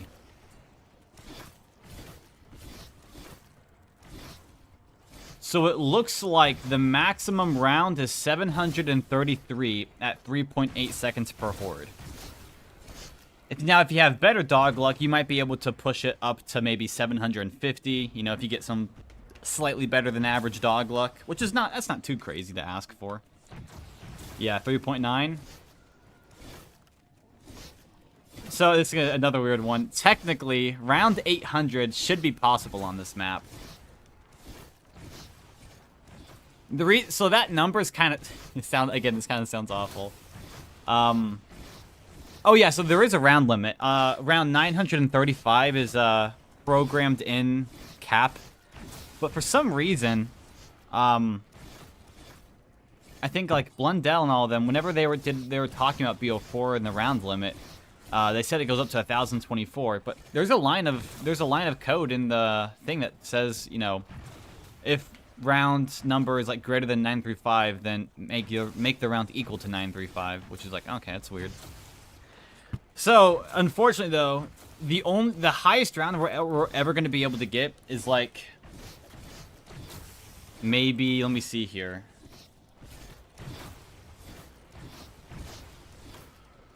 The highest round that will ever be possible is about 811 or 812. Like, that's, like, if you played perfectly. And I mean, like, for the entire game, if you killed every single zombie the second that it spawned for the entire game, not including dog rounds, by the way, you would be able to reach about 811.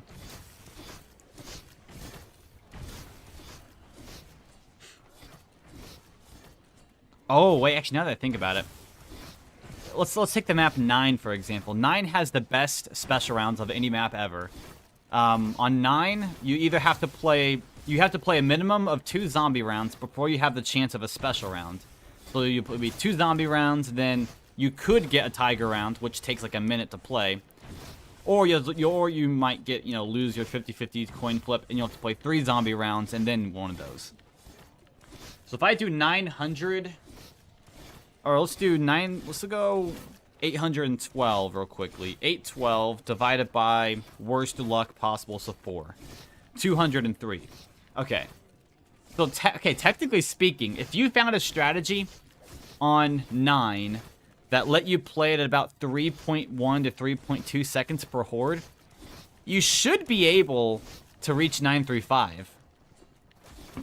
There's just no strategy that allows you to play that fast, though. That's the only thing.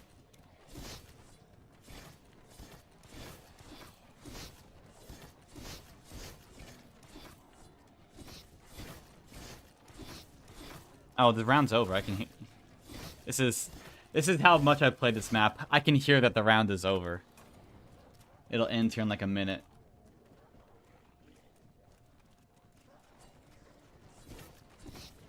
How brain rotted I am. Oh my gosh.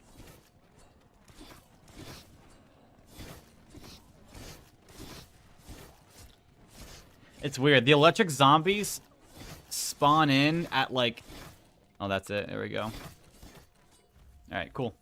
The electric zombies spawn in at like intervals. So every time you finish about a quarter of the round, electric zombies will stop spawning for like 2 minutes, and then they'll start spawning up again.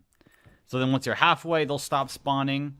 Once you reach 3/4, they'll stop spawning, and then Once you reach the final minute, 2 minutes of the round, then they'll start. That was a 2 hour and 16-minute round. That's not too bad, I say. Okay. I'm gonna go take my next 5-minute break. I'll be back in like 5-6 minutes, something like that.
Okay.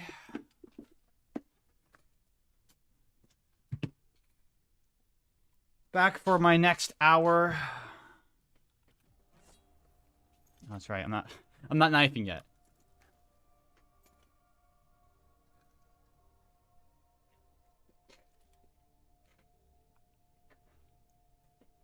Give it a little time, they will spawn.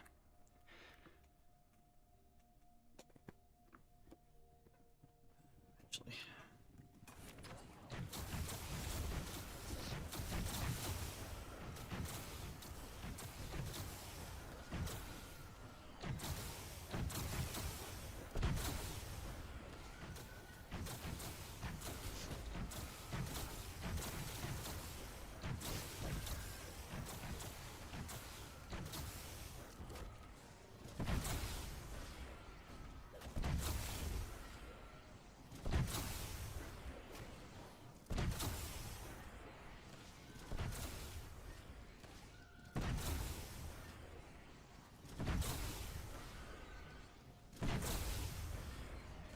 I mean, what I'll more than likely do, I'll finish this round up here, take a break for like 30 minutes, and I'll come back and then play some more later.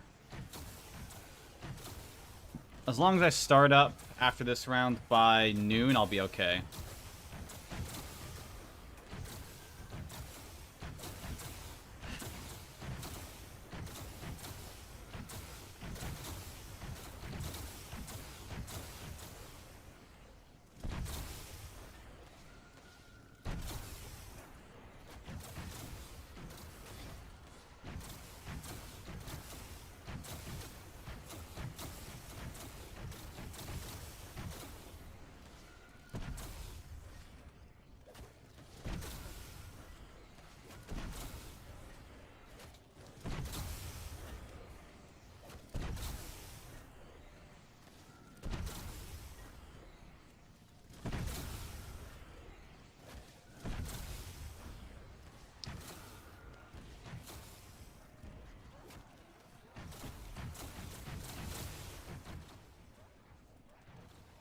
Bam. Oh, over there. Okay.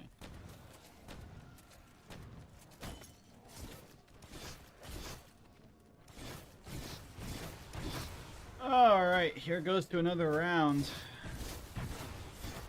Link. Wait, I'm on 540 now, aren't I? Oh, that's awesome.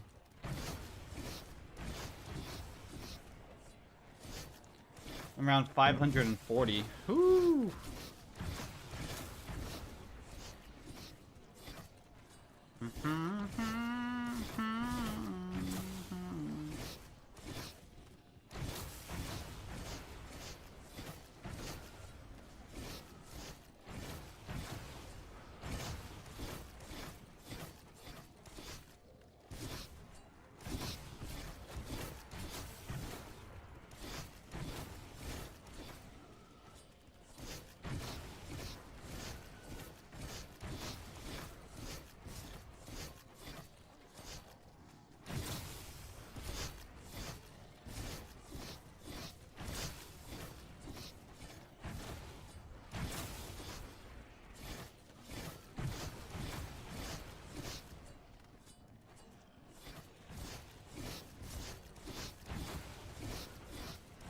So, is it possible to beat Theory of Everything 2 only Miniwave? Now, probably. However, it is quite difficult, because not only are there way more stuff than Club Step, there's speed portals.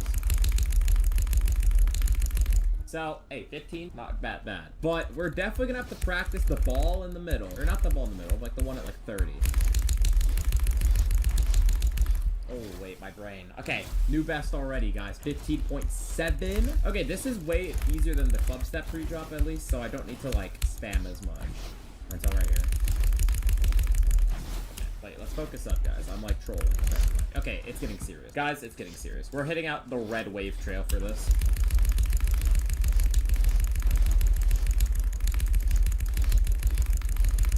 All right, 20. So this is the part that I'm gonna be probably considering the hardest part because there's these blue orbs everywhere, and I low-key need to dodge them. So we're actually gonna hop into practice mode real quick, and we're gonna play just the ball part real quick. I think everything else shouldn't be too bad. Okay, well, I just got a new vest. What is the tech behind this? Because I don't even need to spam too much, do I? Well... Okay, just do that. That's not that bad. And then everything else is light, maybe. That's not that bad, he says.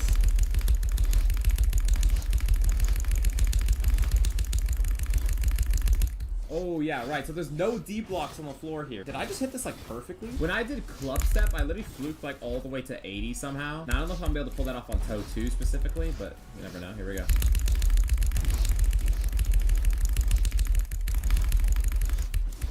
Okay, here we go.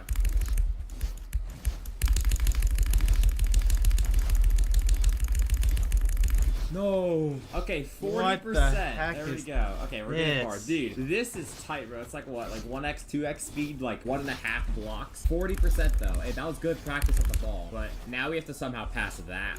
That's gonna be very hard. See, now we're popping out start positions for this.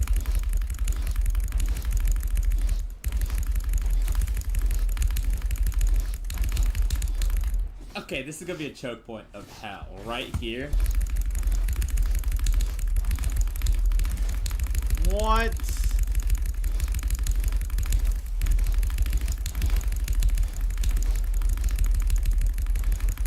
Oh my god. Okay, it's possible. Honestly, this guy literally, holy. No, what? Okay, that was an AI bug by me, but it's okay. Dude, like, why am I in the worst spot ever? Okay, second attempt.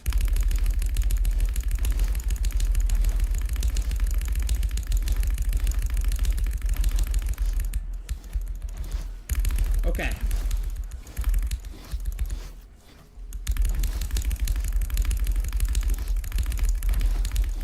No, dude, I almost fluked. Oh my god. Okay, 56. Almost, dude. I actually somehow passed that. Okay. 56. Good run. Good runs. Dude, like my brain right here is like on hyperdrive mode trying to figure out how to control my wave through that.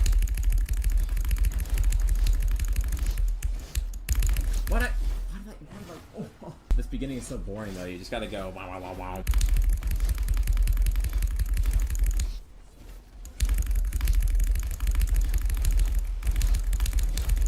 No man. Dude, I don't even know.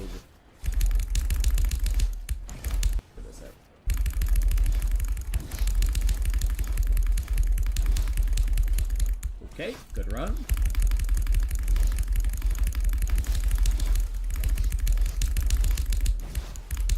No, what? Okay, I need to. Okay, I have no clue how this ending even plays, bro. What?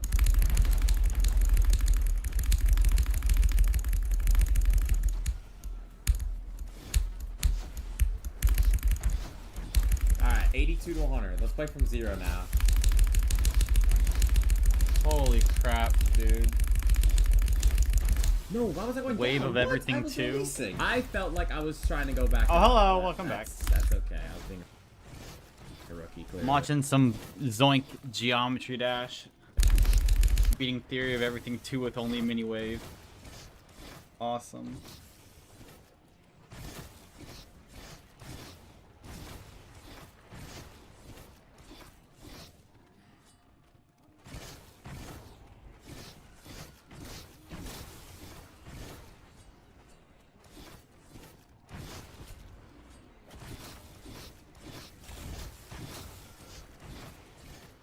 Yeah, I was watching Play Theory of Everything too. Yeah. Dude, that guy's insane. That was pretty much it. I was watching him he was pretty much beating it. I had to see how he did some of those choke points though.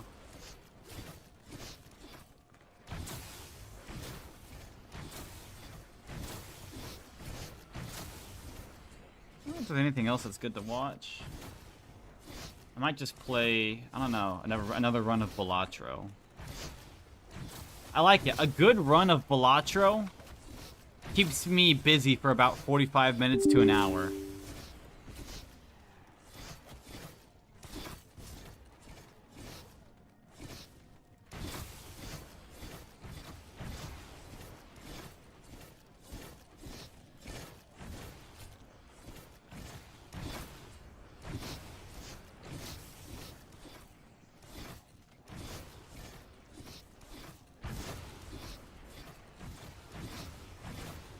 If Balatro starts.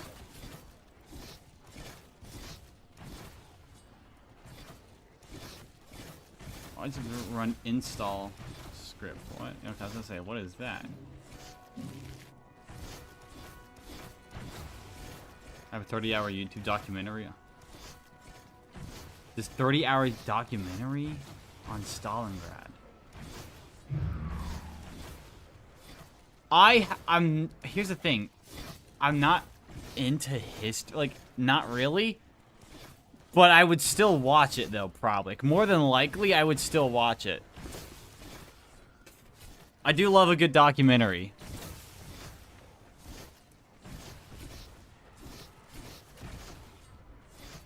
I will watch anything and everything for the most part. If you what is it even, what's it called? 30-hour documentary on Stalingrad. Oh, 50 episodes. Gotcha. Okay, okay. Let me just look up, Let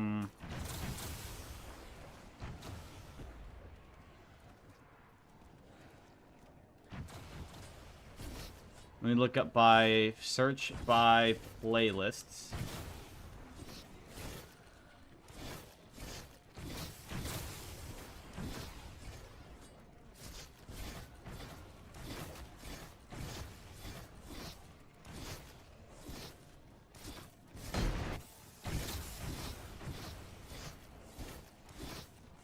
Eight videos are Battlestorm Stalingrad by T. Okay, gotcha. Perfect, perfect. Thank you. Okay, copy. Let's see here, paste. Oh yeah, here it is. Holy 51. I like how you list the sources off right off the bat. What on earth? This is a long... Holy... How many views do these have? 800,000... Wow.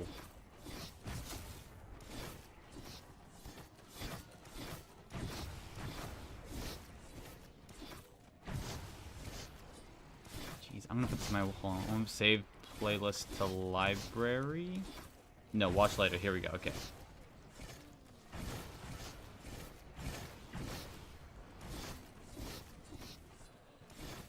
Now that way I can watch it in a little bit here then. Perfect. Thank you. Alright, so I'm gonna get a good run on Balatro going.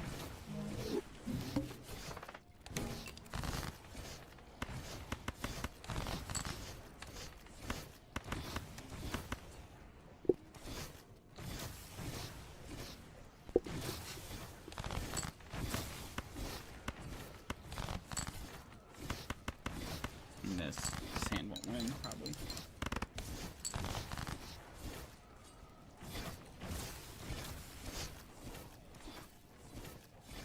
Soon. All right. Well, have fun. Thank you for stopping by. I really appreciate it.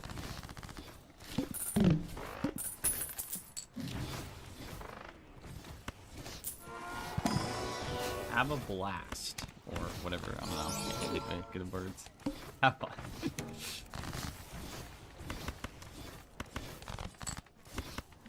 Oh, there we go.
Why don't we do this here?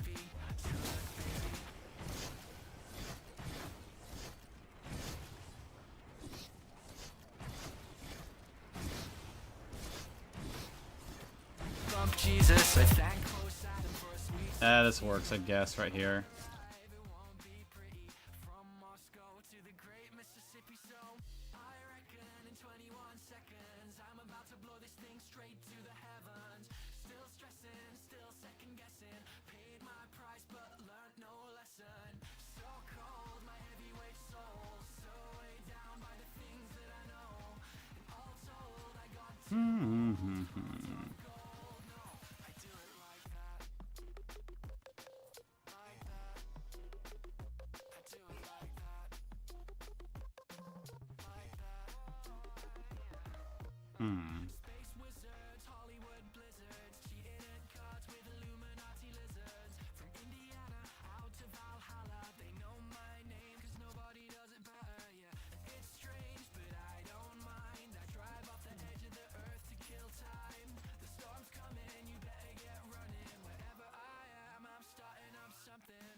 Whoa.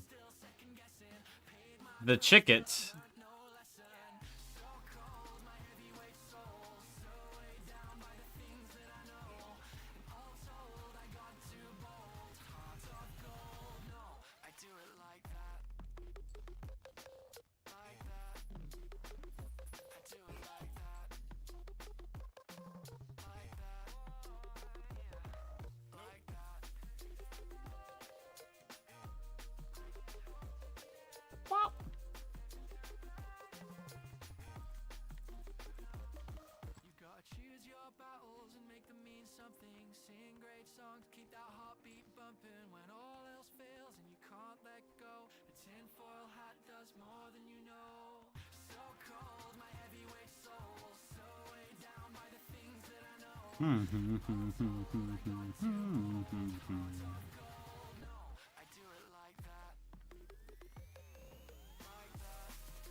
Bom, bom, bom, bom, bom, bom, bom, bom, bom, bom, bom, bom, bom, bom,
bom.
Bow, bow, bow, bow, bow, bow.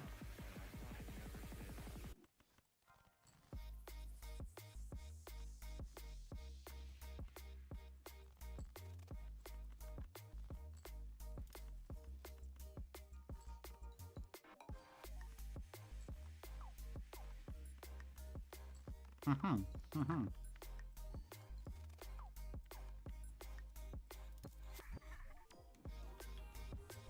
Mm-hmm.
That full house got me a better... Oh, okay, that's crazy. I mean, liquidation's gonna be nice, but... I'm finally leveling up my straights.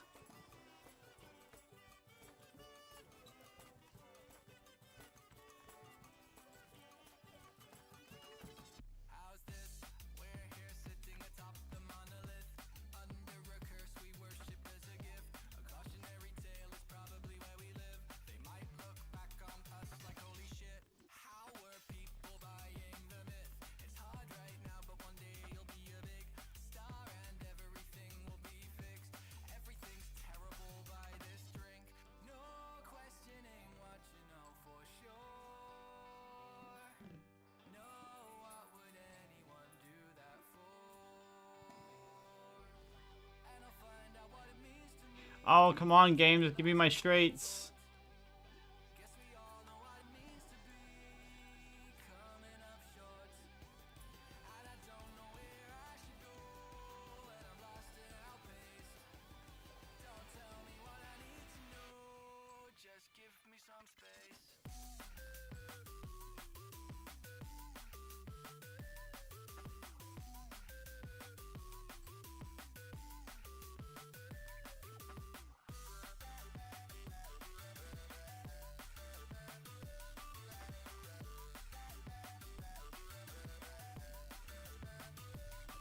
And oops.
What have we done? Look at the madness. The frontiers are gone. So maybe I'm past this. The prodigal son. Or just a drop in the ocean. But it's time to wake up and smell the pollution.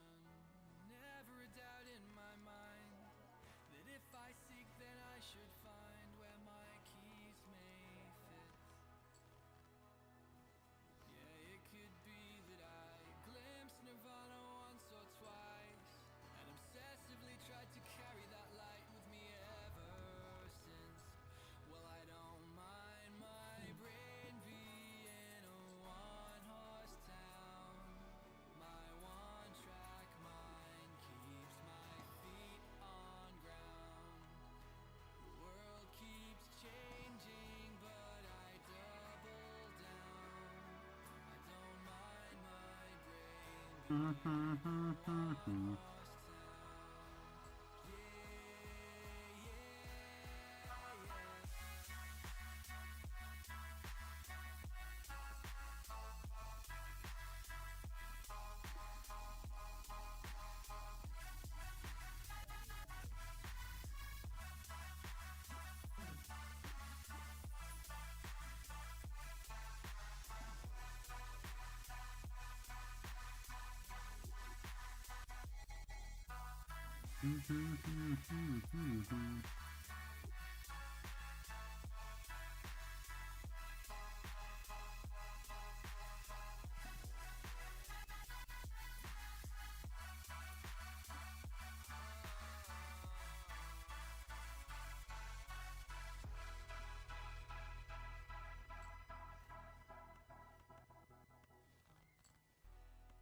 And whatever the tide, I continue to wonder.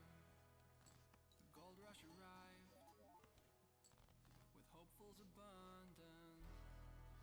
The highways were changed just for optics and comfort. And yet I remain, and I keep pushing onwards. And the truth of the matter comes to dawn. I'll pursue for none, because this chase is me. Oh, but anyway, well, try as I might, I can't fathom how it is you could ever love someone like me. I don't mind my brain being a one-horse town. My one-track mind keeps my feet on ground. The world keeps changing, but I double down. I don't mind my brain being a one-horse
You're probably due an explanation.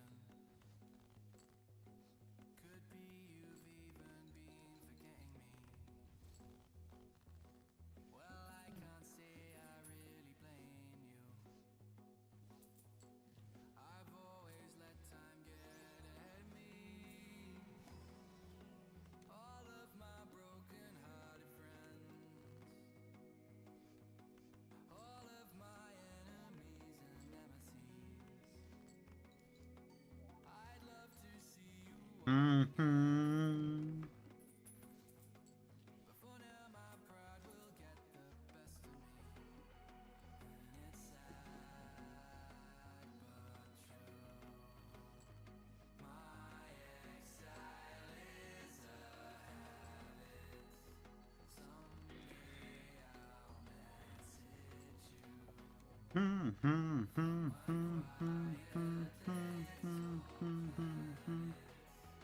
I'm not sure why I keep my distance and extended.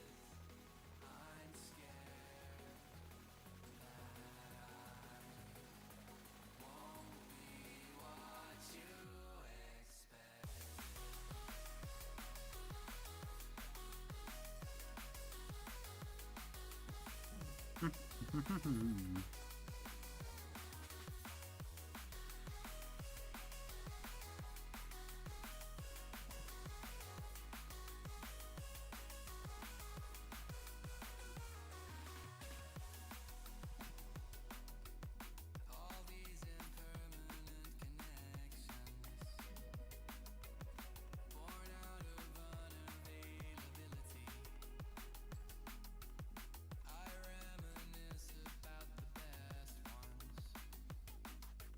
go. Bittersweet, but wow, wow, wow, wow, wow.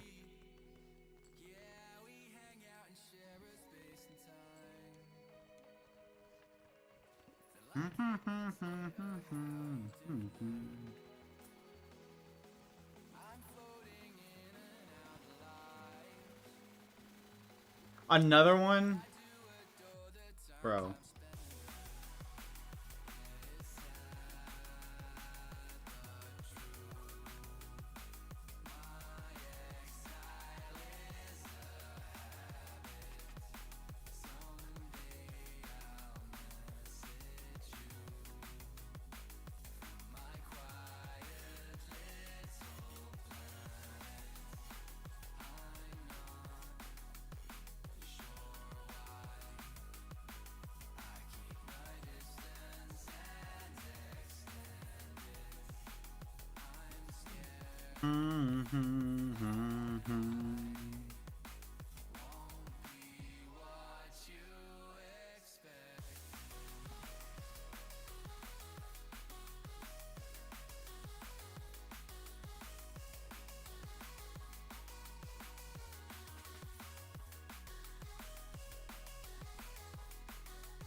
Oh, risky play, but I think I do it.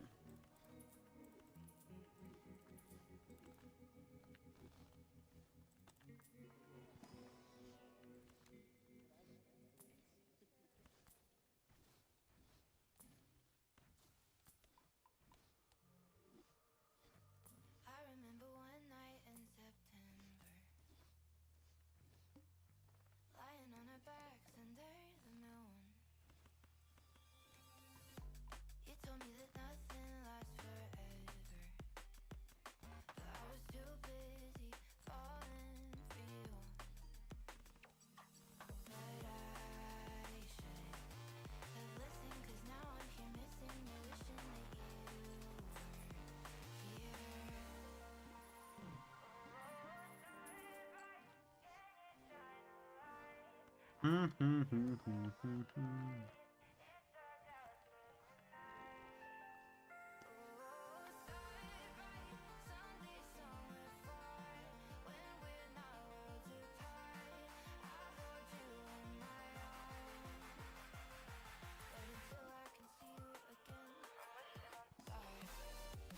Right.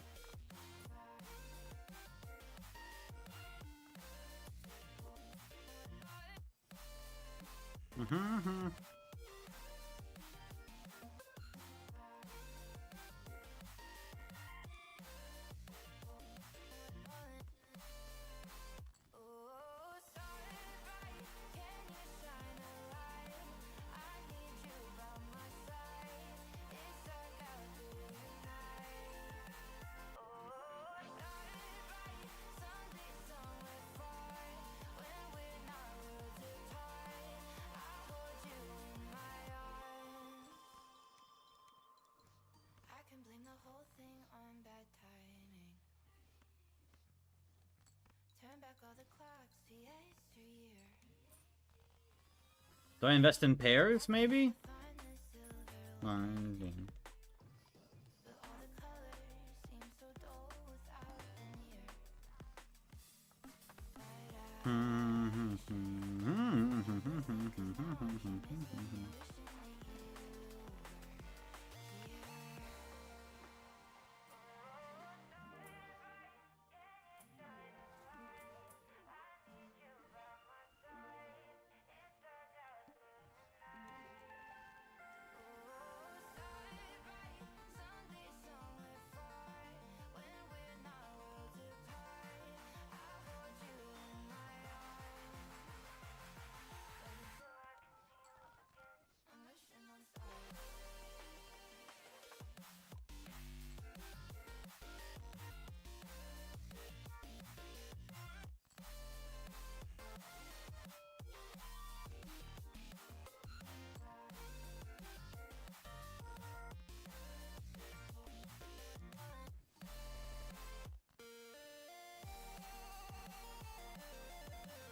I can take my break again here. Wow.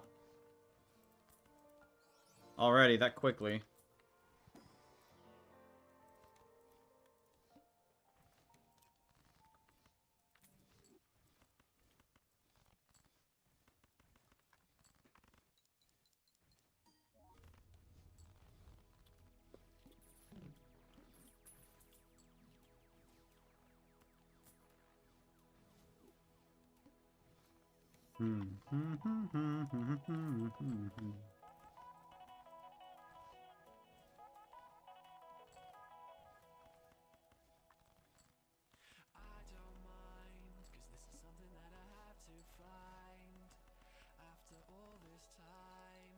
Be okay.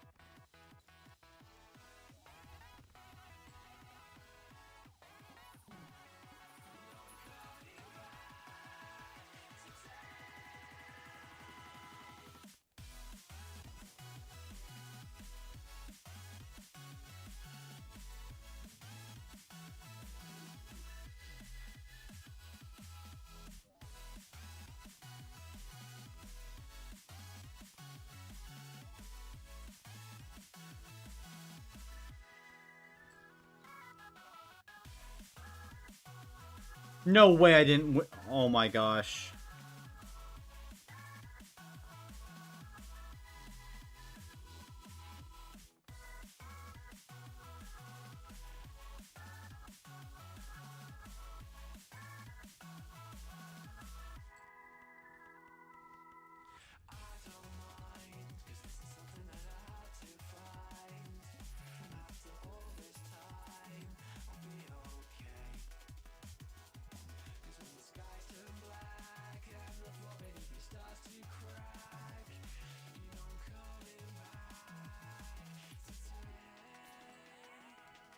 Mm-hmm.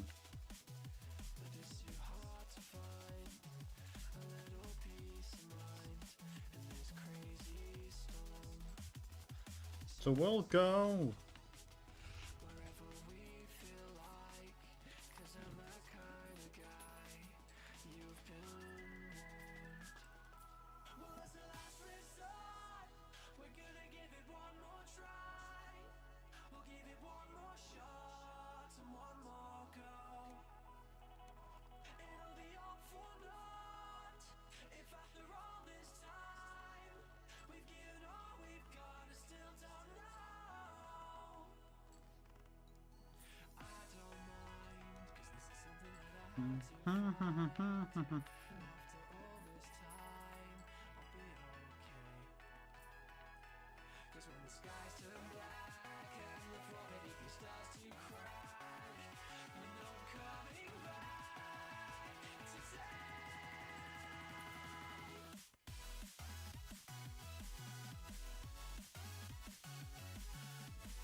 Mm-hmm. Mm-hmm.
Mm-hmm. Mm-hmm.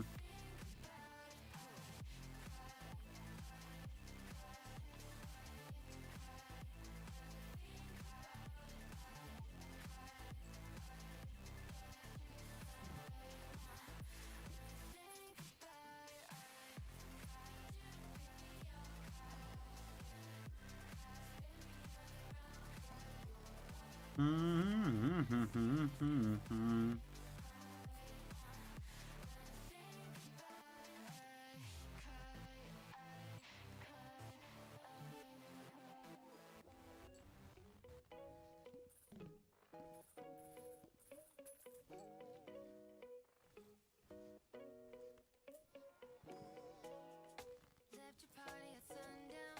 You were nowhere to be found. Hit my bottle, heading uptown. Long way home, the back roads. No hands on the handle. Blew the red light like a candle. The wind undid my hair like it knew you weren't there. Boys like you never play fair.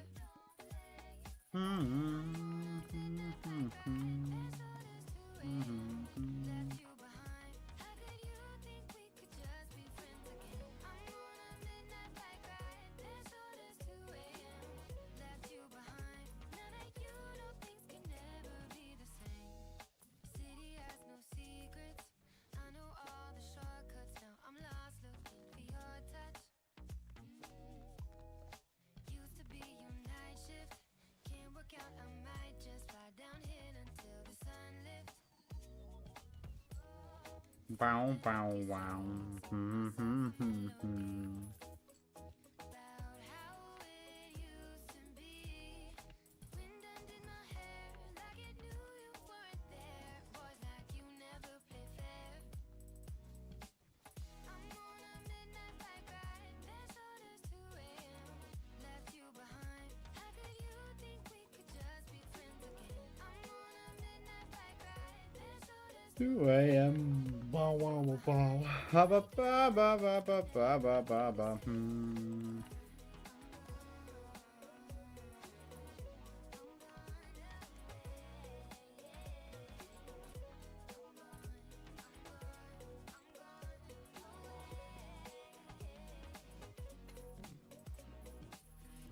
lights up my sundress.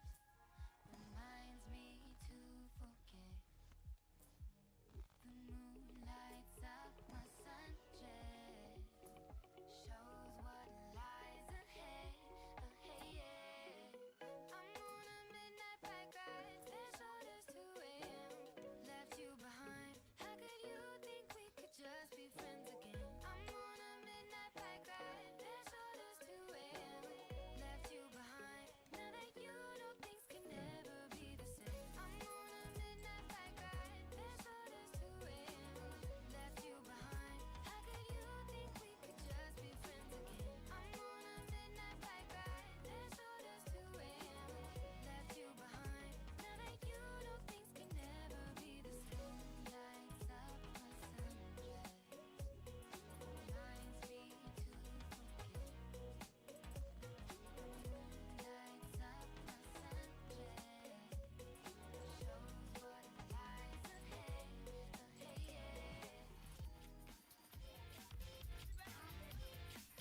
My space Joker is sleeping.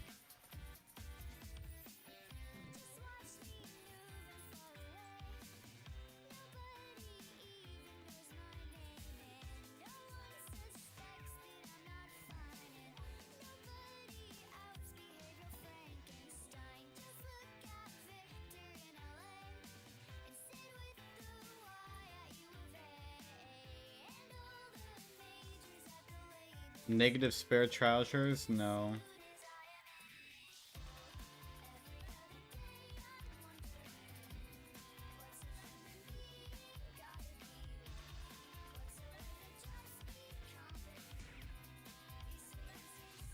They ruined my life.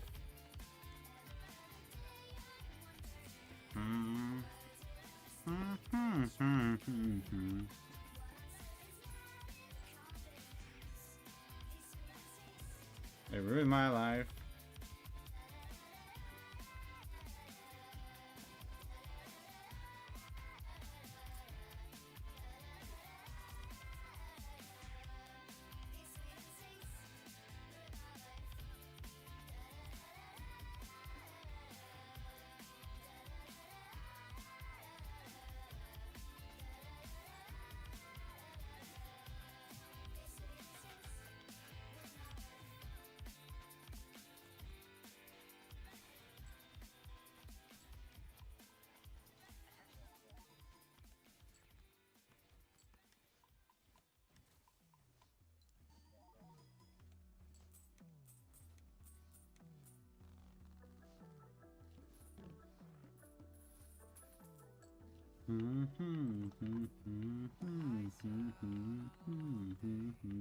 Goodbye to an old way.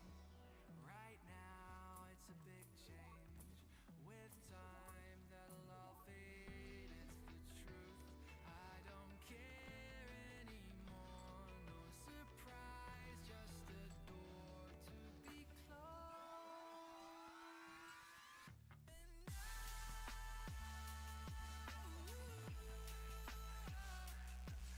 I guess we gotta go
Well, I don't need the golden ticket.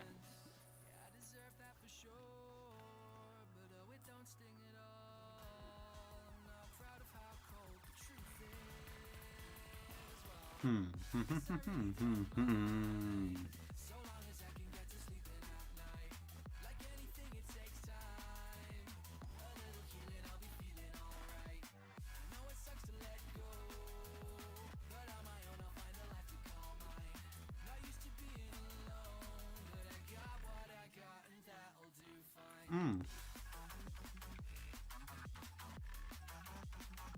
Mm.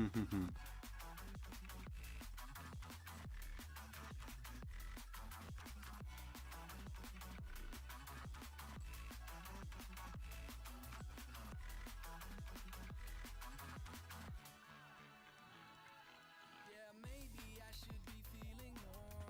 Try as I might, this just ain't what I want. You don't deserve to be ignored, and I don't deserve to feel nothing at all. I'm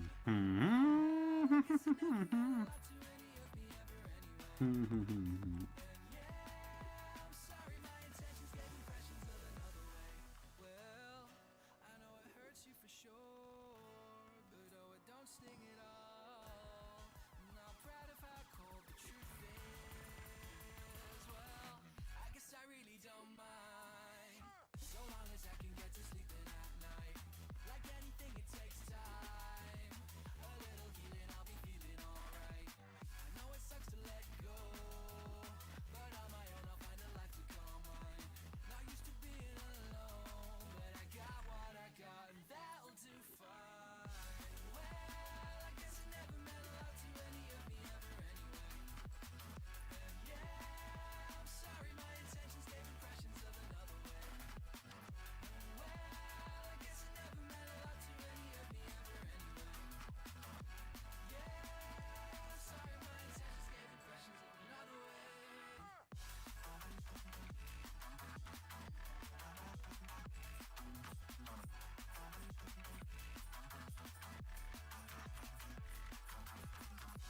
Remember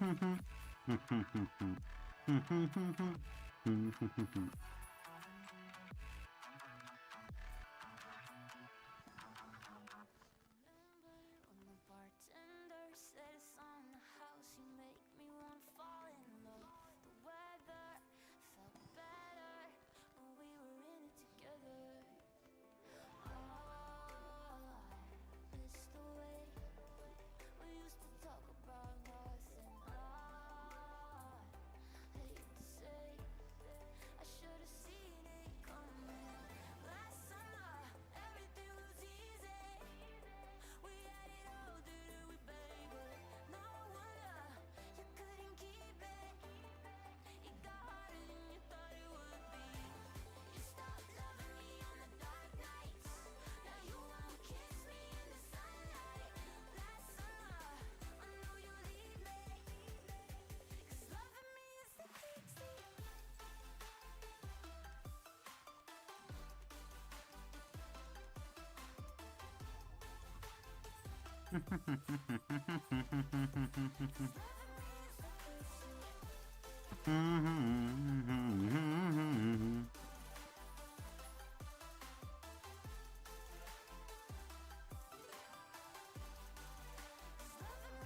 If you wanted to talk, you would've texted. If I wanted to stop, I would've let it go.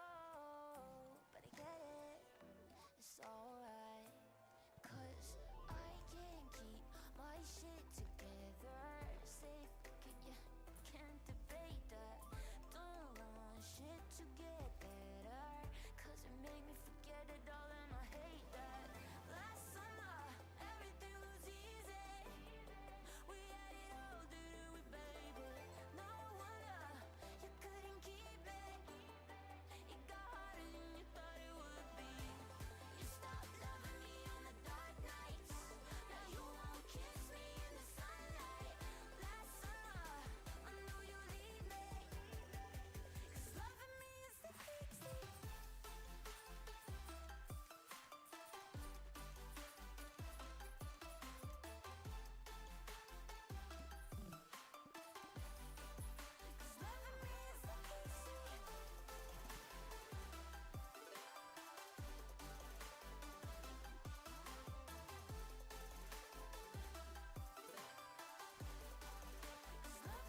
I need a Baron now.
I could honestly probably get rid of Baron at this point. Or not Baron, the other one.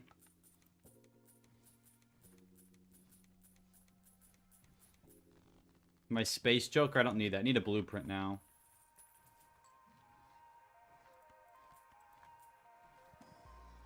Doesn't matter that they don't think you're amazing, 'cause I do. You're not breaking, you just keep on hesitating.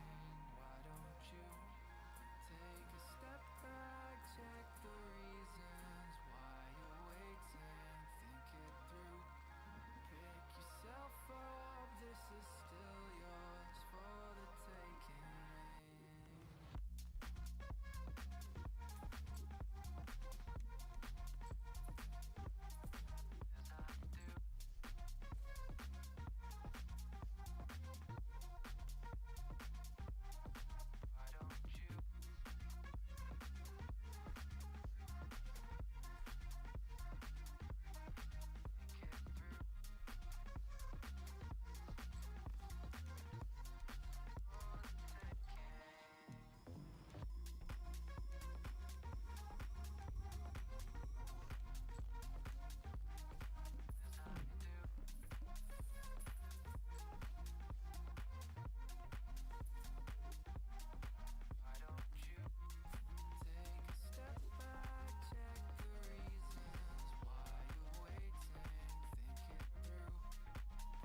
Okay, I don't think I need DNA anymore.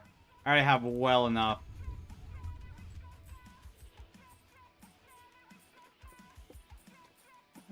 Wow, wow, wow. On the ceiling, and I'm not alone. But I'm cold like stone.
Oh, let's go. Another blueprint.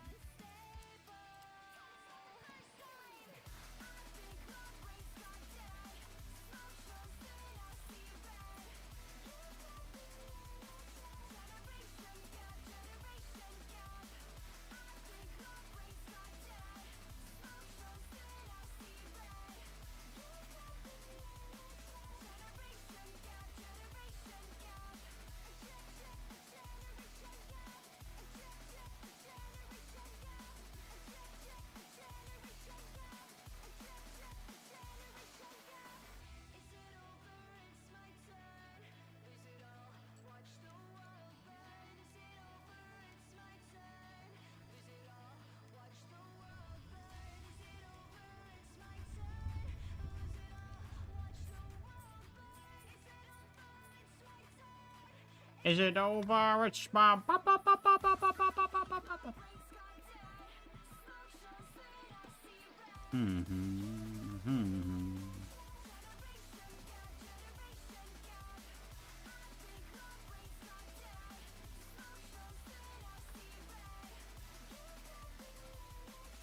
Few queens and a few jokers left.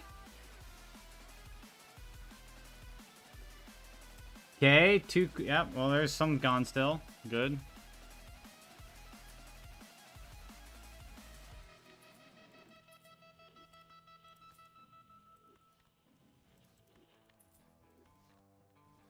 I'm pretty good at letting my imagination get ahead of me. I didn't quite realize I was watching you become a memory. Oh, I should have took that double tag. I was going nowhere, and I hoped you'd come with said goodbye instead. Yeah, it was so clear you were above this. What could I have said? You've been to places I could only think about, and I'm hoping maybe you might tell me what you found. 'Cause I try to run but I could never get out. What are you that I'm not? Well,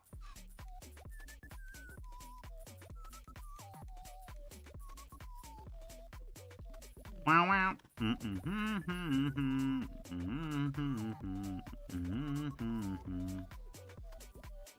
always seemed you had a little something extra than the rest of us. And I always wondered how it felt to have your mind working the way it does. Departed, you went out eastwards. Where are you right now? 'Cause I'm still recording our conversations. They helped me find stuff out. And maybe everything I felt lately inherited its framing from knowing you as well. See, I could never truly reply to things you open my eyes to. Help me out of my shell. Yeah.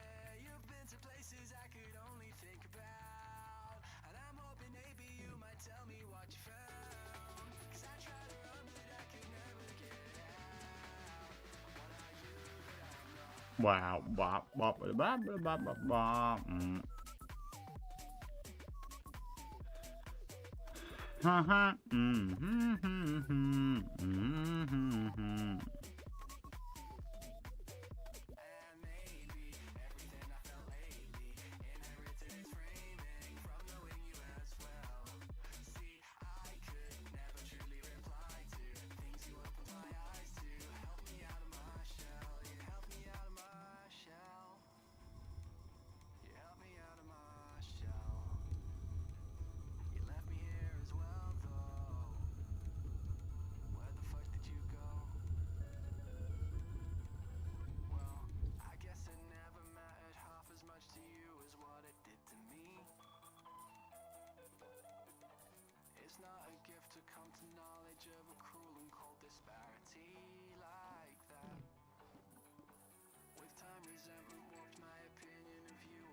There we go, antimatter.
I'm taking my 5-minute break that I should have taken a bit ago.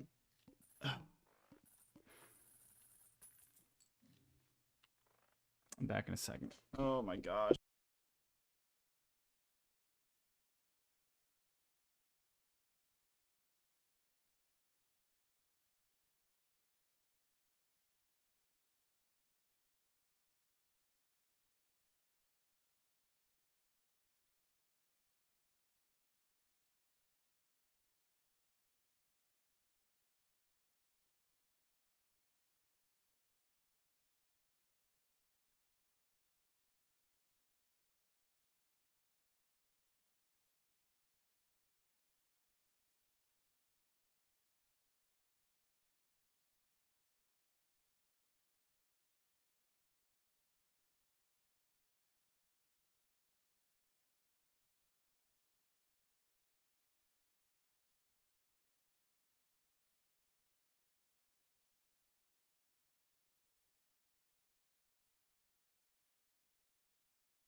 All right, let me continue just a second. Ugh.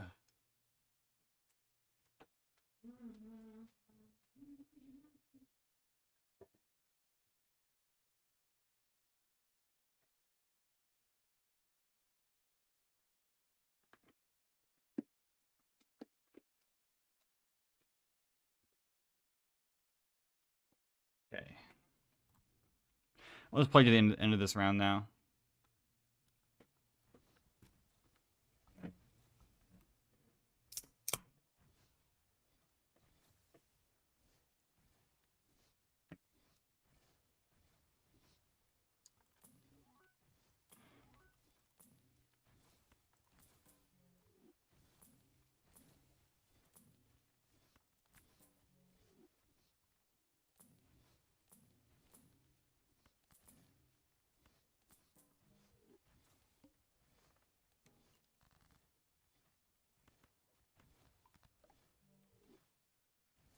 I have one queen and one joker left.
There we go. We got all kings now.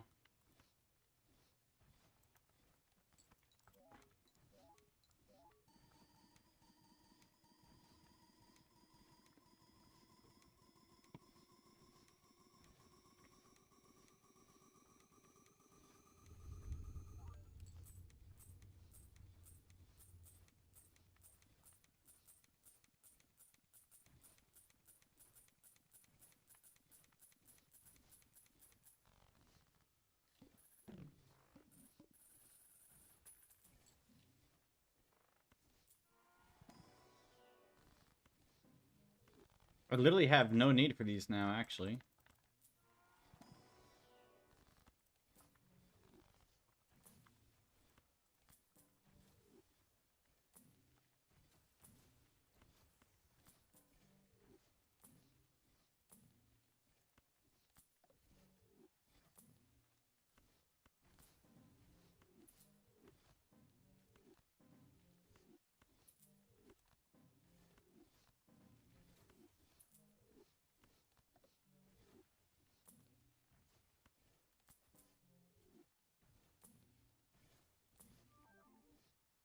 Negative obelisk. I mean, I have 57 high cards played, so.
Ugh.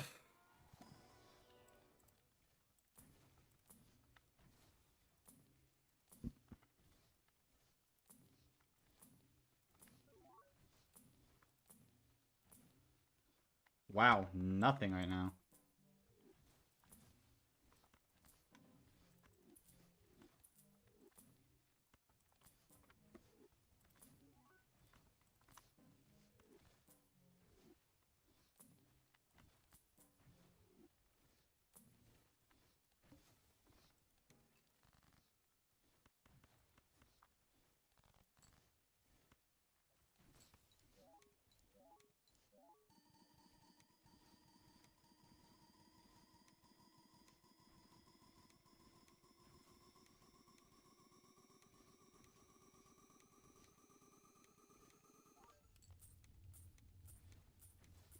I mean, I barely made that one.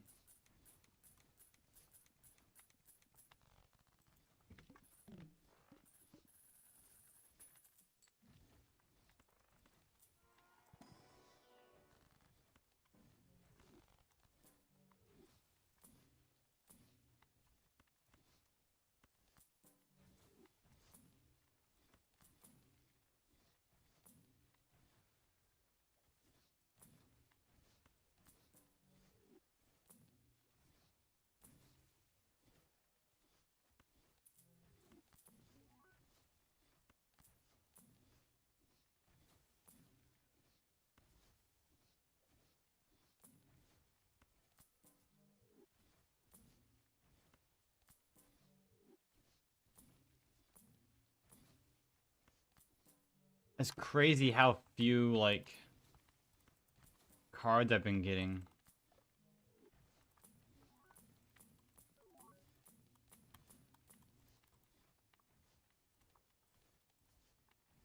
Insane.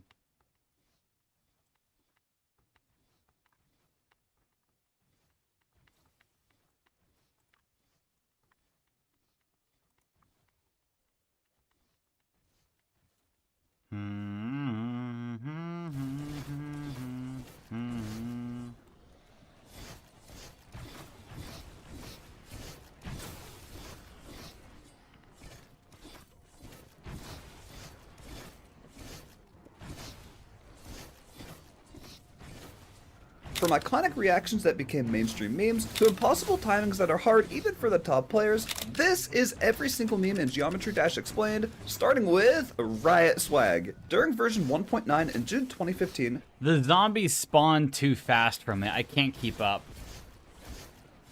I just physically can't kill all the zombies quickly enough. Riot posted a preview of a massive new mega collab designed to be a much harder sequel to Cataclysm. It was the first time a top 1 was built properly with a set verifier without being hacked, so it had everyone's eyes at the time. Previously, we had a bunch of other top 1s that were straight up hacked like Ice Carbon Diablo X, Cataclysm, and Sonic Wave. Because of that, the hype of seeing Riot grinding Bloodbath and verifying it was massive in the community. Even RobTop himself was supporting him. After almost 30,000 attempts in August 2015, Riot officially verified it, and it would become unbeaten for months. But during Riot's video completion, right after he passed Michigan's part, he said something you cannot tell right away what it is. Wag. Some people think he said crack because maybe he thought he would die on Crack's part, which was coming after. Others think it was the F word, and many people meme that he says quack in the middle of the attempt for some goddamn reason. Riot already confirmed multiple times that he actually said swag, and the audio was bad only because his mic was crap. The meme was so big at the time that even Menix put in Bloodlust the word swag right after Mishy's part as a reference to it.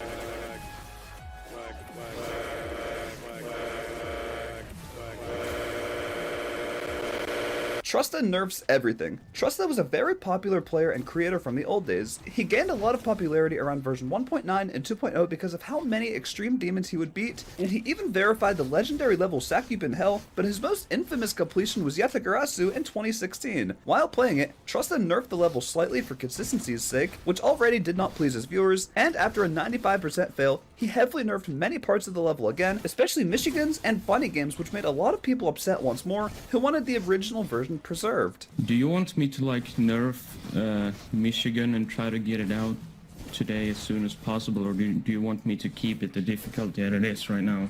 What I could do though, just like moving these up a little bit. You know what, at this point I don't care if people complain about this being nerfed, but you know, I really would like to get this level out. After Trusta verified it, the nerfs were drastic enough to bring it down from the #1 spot on the demon list. With it being advertised as such, the community did not take kindly to Trusta nerfing it. He was criticized multiple times for a few months before turning into a meme that Trusta would basically nerf anything. As time went on, however, people began to realize how unbearable unnerfed Yatagarasu was and how much better Trusta made the level. Nowadays, the meme has mostly died, although people still talk about it occasionally.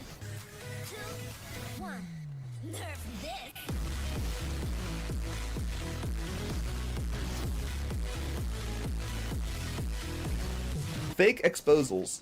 In February 2015, a YouTuber named The Mute Troll would post one of the most infamous videos in GD history. He showed a bunch of clips exposing the OG player and creator Nubus, showing and proving that he speed hacked and cheated his completions, such as Theory of Skrillex and getting a 56% in ICDX. This video was also the one that originated the meme at 100% speed. Does this look possible to you? With that video and many others, exposing videos started to become frequent in the community, mainly because of the big amount of hackers that were in the early years of the game. But along with those, a lot of joke videos started to be made as well, exposing top players that were clearly not hacking, joking about stuff like broken hitboxes in the game, like the players were using NoClip. The main channel that would make those about pretty much every top player was Mr. Happy Jr. The trend kind of died a few years ago, but Mr. Happy Jr. himself still makes some videos about it every now and then fake exposing players like Zoink and Doggy. His ship is not straight. His ship is diagonal. Hacks confirmed. Viperin copy and paste. For years, the creator and ex-moderator Viperin was the #1 in creator points on the leaderboards. He used to spam and post a bunch of levels before 2.0 hosted many mega collabs, but back in the day, he was infamously known for copying and pasting parts of his levels very often, and it's kind of an inside joke and a very old meme at this point as well, but many people used to reference him by that meme back then. This meme was immortalized in the community credits tab in the shopkeeper's place. Devil Vortex Saws.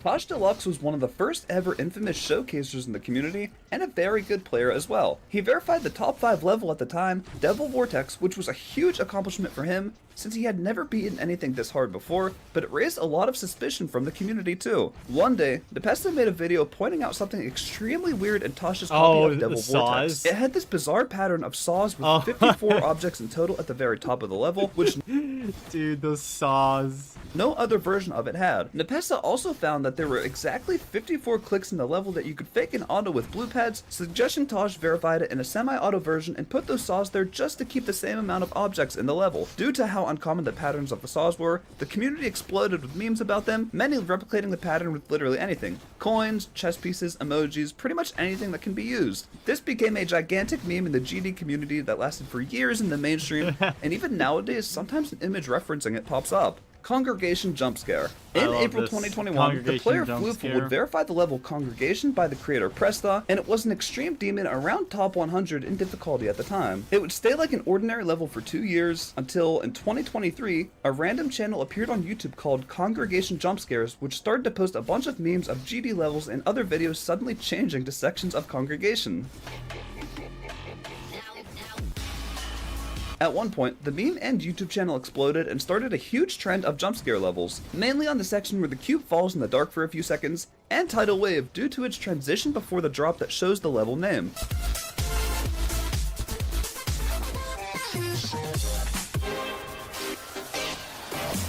Just like the Devil Vortex saws, jump scares became a gigantic meme in the community, and many of them were produced and still insanely popular to this day. Limbo keys. Limbo is a 2.1 memory extreme demon created by Mindcap and many more creators. This level is extremely pretty and well made, but its most significant part by far is the ending. As the player spams through a mini wave section, 8 keys, with the correct one briefly pulsing green, appear to the right and shuffle their spots consecutively, similar to a cups and balls game. The player must keep spamming as they track which key is the correct one. In the end of the section, they need to stop spamming and just hold on to a D block as they continue tracking the keys, which form a circuit, and the player has to choose the key by releasing when their choice glows. When they do that, a fake end screen appears for a few seconds and the player falls into the dark. If they do not collect the correct key, the player will die to a row of spikes on the floor. Otherwise, they will float on the spikes and beat the level. This last section made the level extremely memorable, not only because of how original it was, but also the amount of memes it generated. Just like Devil Vortex saws, people would recreate and relate the limbo keys and their pattern everywhere with edits or just having similar structure in other games. It is another gem and massive meme that will probably still appear in the community every now and then. Impossible timing. Doggy is one of the best players and most influential figures in the Geometry Dash community, but obviously that doesn't save him from becoming a meme multiple times. One of his most infamous moments was when he was taking a break to play Cycles just for the fun of it, but then he decided to go for the first coin, which was kind of a precise click. Right before dying, he said the magical words, "That coin's kind of impossible timing, what the fuck?" It was clipped multiple times, and since then, people always screenshot and make montages of Doggy dying in extremely easy sections on easy levels. Also, we should make a memorable mention of his reaction to dying in 1% in Acheron, where he just destroys his setup for dying on the first click of the level. Doggy explained afterwards that he was mad because he died far in a previous attempt, and that was just a delayed reaction. But nonetheless, it's still pretty funny seeing him punching the camera for crashing on the first jump. Get back on Grief. In another stream, while practicing Grief, Doggy was on a call with the other top player, Zoink. At some point, whenever Doggy would exit Grief to play another level to take a break, Zoink would jokingly order Doggy to get back on Grief, referencing the annoying people that didn't want Doggy to play anything besides Grief. Hey, I see that. I see that. Get back on Grief. Get back on Grief. What are you doing? Get off. Oh, okay. That ended up backfiring a little bit, and for quite a while, people would spam in Doggy's chat for him to get back on Grief whenever he decided to take a break, sometimes as a joke and sometimes seriously. Luckily, people stopped doing that for a while now, since it was annoying Doggy a lot at the time. It's also worth mentioning that even other creators would make jokes about forcing top players to play non-stop the level they were verifying instead of anything else. Mindcap often jokes about that on Zoink streams whenever he's verifying one of his top levels like Orbit or Heliopolis. CBF detected, loser. CBF, short for click between frames, is a mod created a few years ago that allows a player to, well, click between frames. It is an insane tool that helps with precision and makes pretty much every single level better to play, especially on lower refresh rate devices. Nowadays, it is a tool built in-game that everyone can use, but previously it was a mod that you had to install, so there was a massive discussion in the community if it was considered cheating or not. On one hand, Reptop did not rate levels verified with CBF, But on the other hand, the Demon List accepted records after the verification that used CBF to complete them. Because of that discussion, many creators started to put CBF blockers in their levels, which would detect if the player had the mod on or not by making maneuvers with the triggers, and if they did, the level would just not allow you to play and it would kill you non-stop until you turned it off. The meme part begins when the creator Itsukiba decided to not only put a CBF blocker on nullscapes, the top 2 at the time, but also a very kind message to the player when it was detected, saying, "CBF detected, loser. Click between frames is illegitimate and will not be allowed for use in nullscapes. Please disable the mod in order to continue playing." Needless to say, the passive-aggressive text made so many people make montages of message popping up in other games and apps. The amount of memes made on this was gigantic as well, and to be honest, was a genius move by Kiba, since it made the level way more popular, because the topic was discussed a lot in the community. As mentioned before, nowadays CBF is an option that you can turn on and off in game, so the discussions of it being cheating are pretty much over. Denny's Amber Alert. Denny is another skilled top player that was playing the former top 1 Tartarus a while ago, and at one point on the stream, he crashed because of the sound of an Amber Alert happening, and in the heat of the moment, he straight up said, "I hope that kid fucking died." Someone clipped it, and well, it went viral because of how spontaneous it was. The meme even broke out of the bubble and appeared on many other non-GD related places. Sometime later, Denny would finally beat the level and react saying, I'm glad that kid fucking lived. "But is it possible with accurate hitboxes?" This meme started when the YouTuber GeoGD made a bunch of shorts experimenting if levels were possible with accurate hitboxes or not. If you played GD before, you know the hitboxes are very different from what they actually tell you, so it was kind of interesting to see if you could beat the levels if they were correct. The joke actually began when GeoGD started to slowly become insane throughout the videos with the idea of making every level with accurate hitboxes. This is a spike hitbox. If we fix this hitbox, it gets 1 pixel larger accurate hitbox. If we keep doing this over and over again, whoa, look at this. What? This made people repeat the phrase, "But is it possible with accurate hitboxes?" everywhere, and a bunch of fan art, memes, and parodies were produced replicating his icon, going crazy with that same question. Dash's spider section. This one could enter in the jump scare section, but it's basically a meme on its own. In January 2024, the famous GD YouTuber Colon made a 40-minute video analyzing the main level that was just released on 2.2, Dash. But at some point, in the beginning of the video, he decided to rant and talk about the infamous spider section that is on it, and how it was bad to sight read and introduce the mechanics of climbing walls in the game. People started memeing with that section by recreating that structure in the spider part everywhere. In games, apps, even in real life, just like people did with the Devil Vortex saws and Limbo keys. It came to a point that even if it was a very vague recreation, you could tell right away that it was a reference to the spider section, and once more, a gigantic amount of memes was made about it for a while. Lobotomy Dash. This is another meme that broke out in the Geometry Dash bubble. When 2.2 came out, so many features were added to the game and to create levels such as sound effects, warp objects, and VFXs. People went crazy experimenting with every feature and its limits, and often many of them created overstimulating and brain rot levels. At some point, a pattern was formed on those levels where they usually would use the GD faces most of the time, the normal and extreme demon faces, with the sound effect "Fire in the hole!" pitched multiple times, along with crazy VFX and screen distortions. In the 1940s to 1950s, some doctors treated mental illness with a process called a lobotomy by inserting an ice pick-like tool into the eye socket to damage connections in their brains, hoping it would make their mood better, but it would often leave patients with devastating side effects. Because of that nowadays, many nonsense and brain rot things are related to that experiment. Besides all the levels about lobotomy, many memes and images were also made referencing it, and even full rate-worthy levels were built around that theme with the normal difficulty face, along all the VFX and SFX related to the meme. Fire in the hole.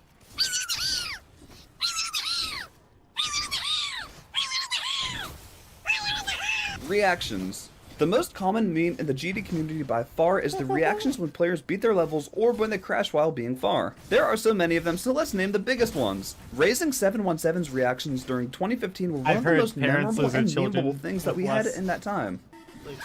Other reactions that were used a lot as memes were Mafiu's reaction crashing at 98% in Sonic Wave, Noble Boy dying at 98% on Bloodlust, Wartrox going insane while playing Phobos,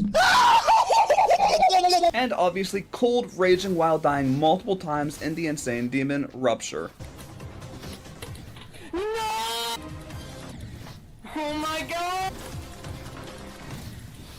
I fucking can't! We also have other reactions that didn't become a meme because of their screaming, but just the way they reacted. Zanny, a pretty famous top player, while playing the last section of Limbo, realized that the blue key was the right one, and just kept screaming, "It's blue!" non-stop. It's blue! It's blue! It's blue! It's blue! Oh my god! Oh, it's blue! Zanny! It's blue! Zanny, bro! It's blue, bro! It's blue, bro! Oh my god! It's fucking blue, bro! Yes! Oh my god! But one of the most famous memes by far in GD history, which broke out of the bubble completely and gathered millions and millions of views, was Nepesta's reaction while beating the top level Kinos. Nepesta spent 135,000 attempts and 117 streams to verify this level, and when he beat it, he had a massive reaction with his face cam on.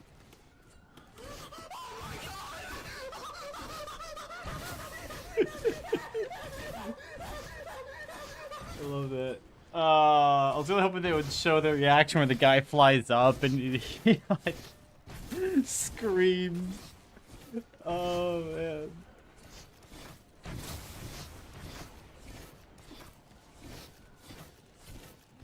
Here we go, go on an adventure.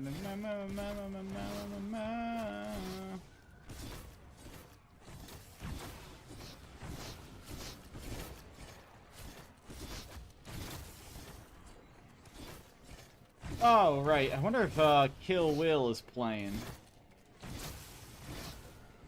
He is.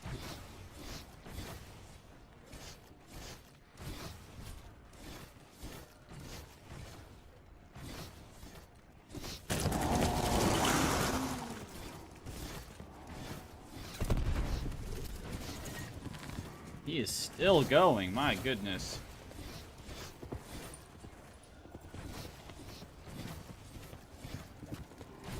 He's almost on 524.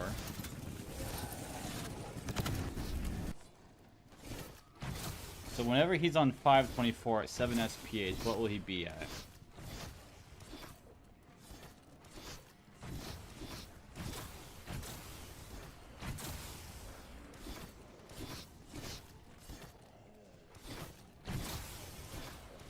$351 hours, okay. Knowing him, he'll probably play about 1 round, maybe 2. And that'll be it. I'll still gain a good time on him. Alright. End of this after this round, I'm taking a break until about noon. Then I'll get back on and continue another 4 round or another 2 rounds.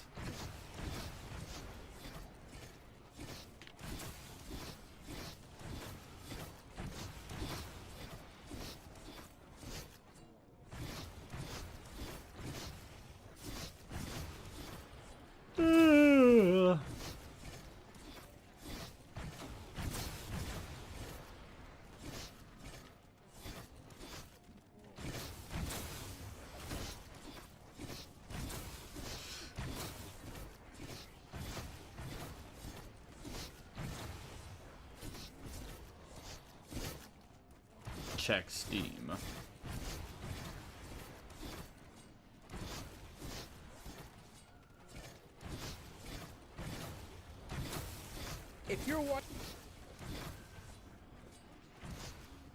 If you're watching this video right now, there's a good chance that you just got your first retail job, and you're probably wondering what to expect. You're probably nervous. Your first day at work is pretty soon, and you're about to go into a whole new environment, make new friends, and have a great time. Is what I want to say. Why did you apply? Turn back while you still can. Turn back now. As somebody who's been working in retail for about 2 years now, I thought I would give my own personal experiences on the horrors of working in retail. Right off the bat, you're faced with a really big problem, getting hired in the first place. For some reason, trying to successfully land a retail job is one of the hardest things you could do in the whole world. Honestly, you might as well apply for the CIA. You have about the same chances of getting in. The only reason I was able to get my current job now is because I already knew someone that was working there, and he was able to put in a good word for me, so I didn't really have to do too much. But if I didn't have him, I would have been so cooked. I've heard of people waiting weeks or even months just for the response to be no, but then they'll complain about how they need people but won't hire anyone. But after days of waiting, you finally get the call and you have been drafted to Walmart. I know, what a beautiful moment. This is going to shape your life forever. What a beautiful moment this is. You haven't actually been hired yet. We're actually calling you for an interview. We saw your application. We thought you'd be a great fit. Oh yeah, you just submitted your application. We have to go through the interview process, which is way harder than it should be. You get to the store and you're already walking around lost because it's probably your first time there, if it isn't the only grocery store in your whole town. You find the place, walk in for your interview.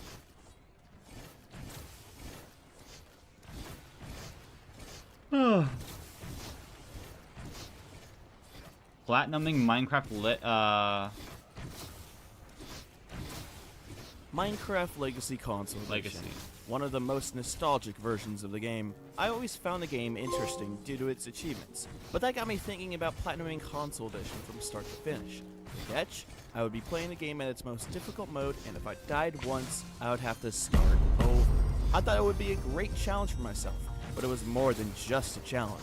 It was an experience.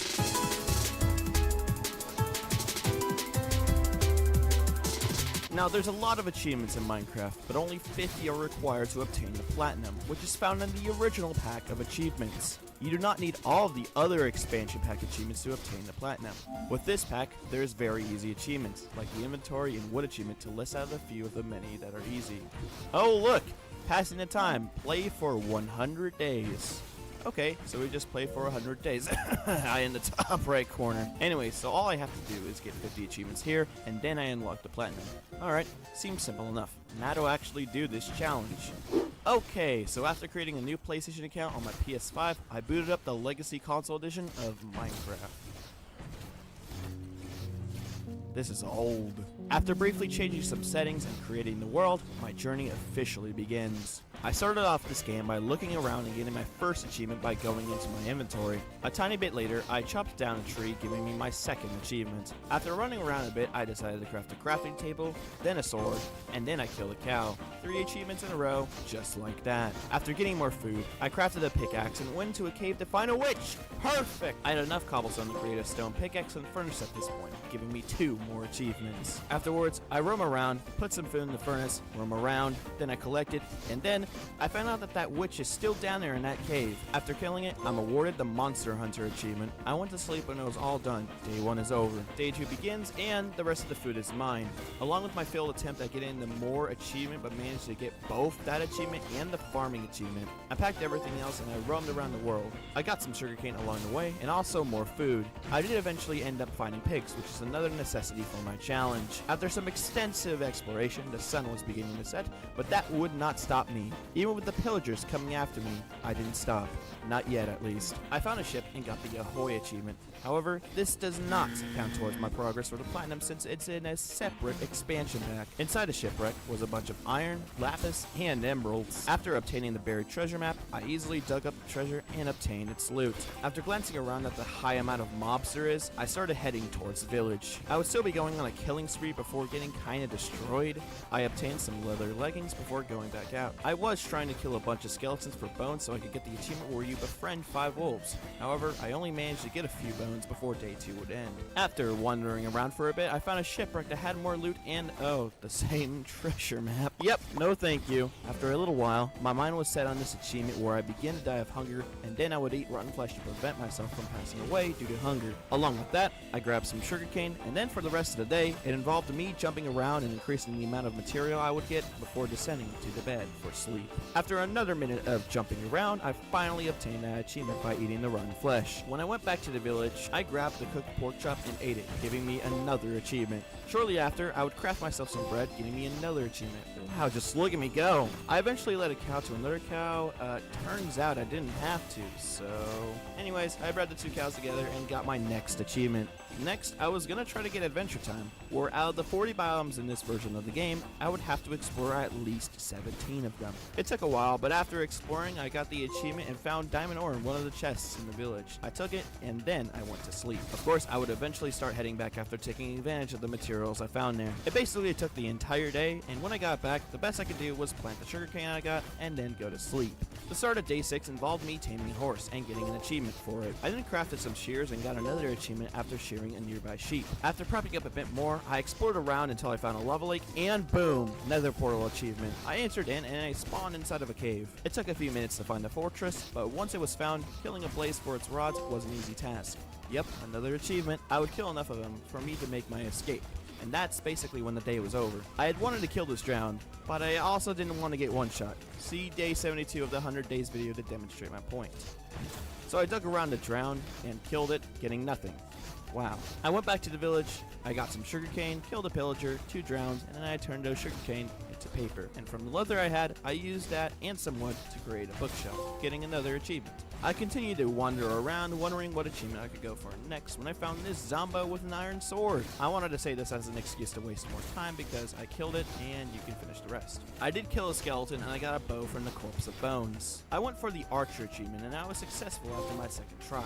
While I was trying to find a skeleton, a spider took a lucky bite and now my golden chestplate is gone. Some pillagers were running after me, one of them with an Illager banner, which meant if I killed it, it would give me the bad omen effect. And with no bucket on me, I just let the pillagers do their hard work themselves. I found the skeleton and lowered its health so I could just shoot it, and my bow broke. Thankfully, crossbows still count towards this achievement. By the time I got back, the 7th day came to a close. I crafted a fishing rod so I could catch a fish. And then I accidentally went through the tutorial, also catched a pufferfish, but then caught a cod that I then cooked in the furnace. And another achievement is mine. I then went down to the water and got some clay, and then smelted them into bricks, crafted them into a pot, and put a flower in it for another achievement. I then took my horse I tamed with me to venture east until I found 4 out of the 5 wolves I would need for the next achievement. I spent a lot of time finding the 5th one, looking around the area and fighting the monsters that lurked down in the dark. It was after a few more minutes where finally I got the achievement. I encountered a weird glitch on my way back, but it's nothing major, and when I got back to the village, it was nearly dead. I slept anyways. The next day starts with me getting hurt by a skeleton, and then more running around until I found a cave.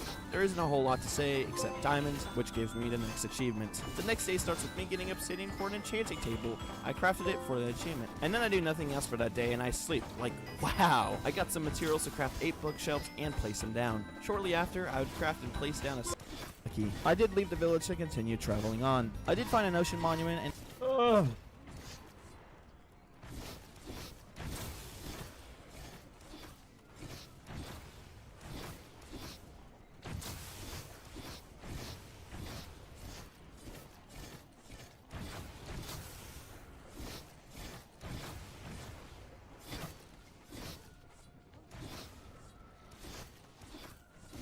And I'm done.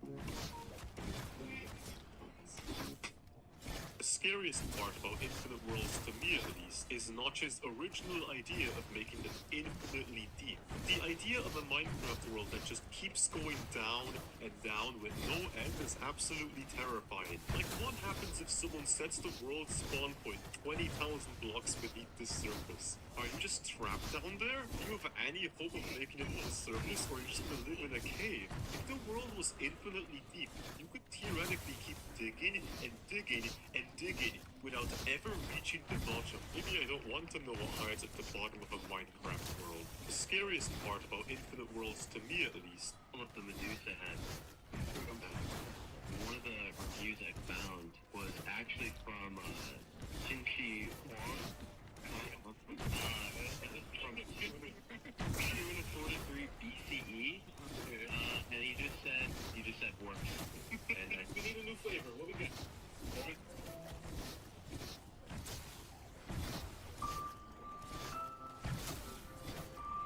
This is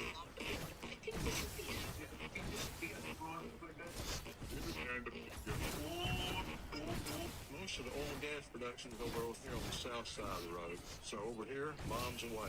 What we typically do is bring out old cars, set them up and use them. It's very good small arms training, but we want to drop ordnance over here. Well, don't you all march around and go on long hikes and shit like that? Take a deep out here. Hey, buddy. I'd hate to be that guy. But I had been observing you this morning. I wrote down some things that I think you need to improve on before I get you in trouble, okay? What are you gonna get me in trouble for? I haven't done anything wrong. Well, you've been yawning. I get noticed that you've been yawning quite a lot this morning, and just a reminder, it's not very professional. Oh, this guy. It's part of your books and work, Bart. Look, you dickhead. Ever parachuted? Which one are you talking? When you crush up?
K is candy and D is delicious. Here are 3 ways to sign these initials. If you swing the tail of the D around and slice it through the backbone, then you can use that to form the K. This gives you a sort of container to hold the... Let me show you the worst and the best way.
Holy.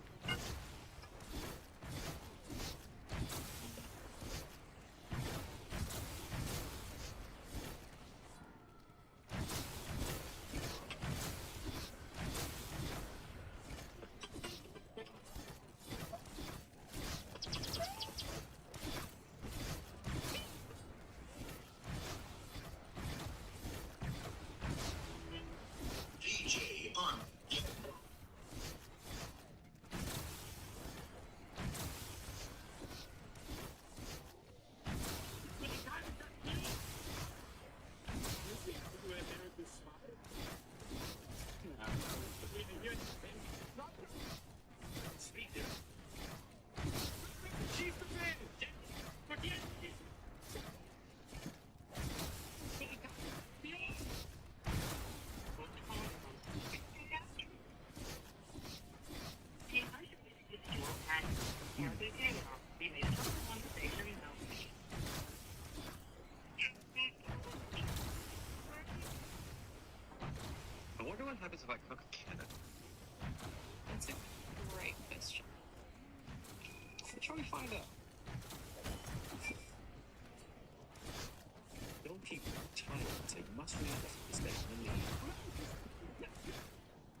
No, like it's so easy to not get carded to do your ego.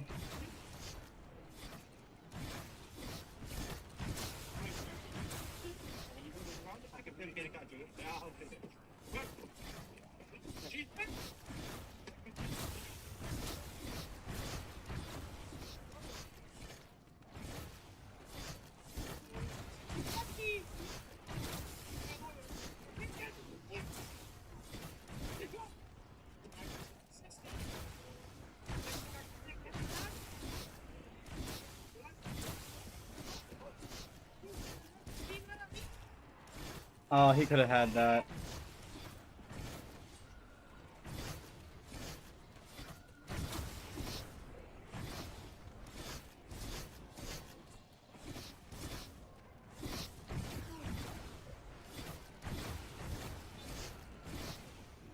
Goalkeeper China must win to stay in the league.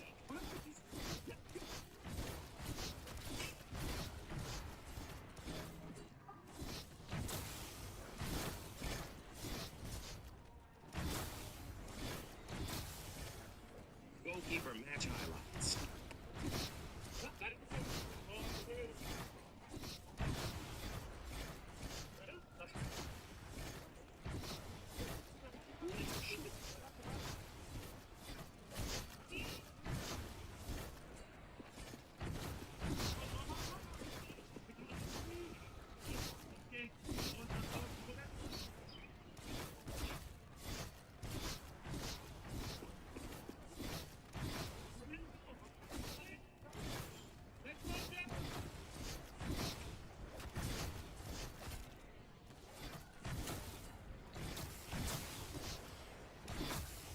Oh!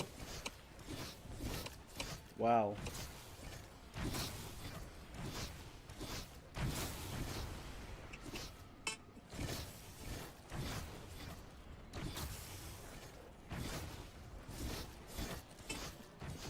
What is it? Oh God, it's freezing up.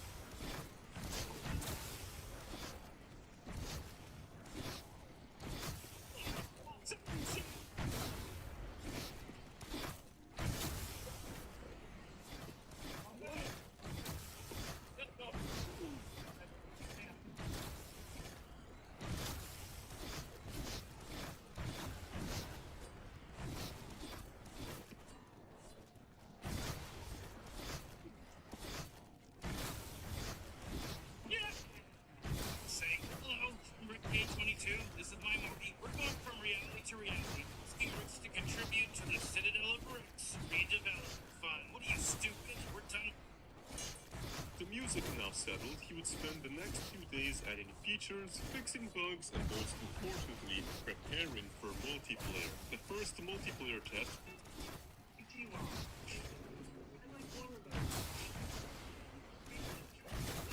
Goalkeeper match highlights. Semi-pro US.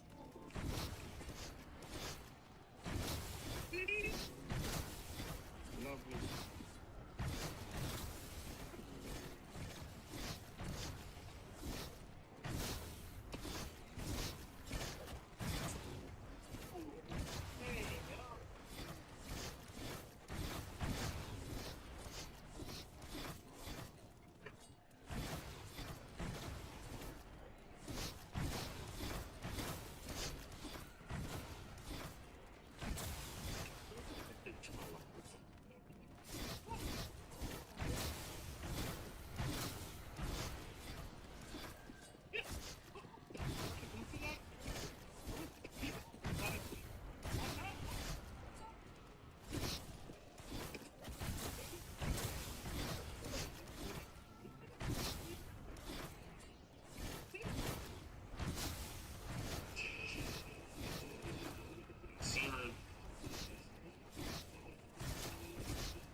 be over.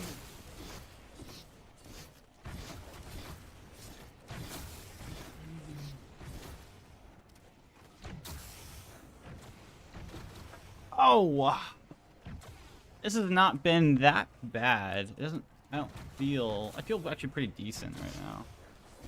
I'm playing 4 hours like this.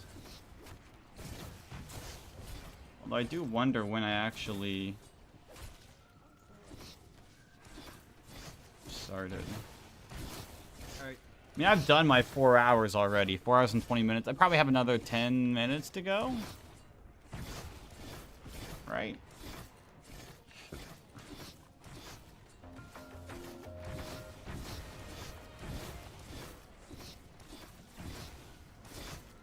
$26, 36. So if that was 36.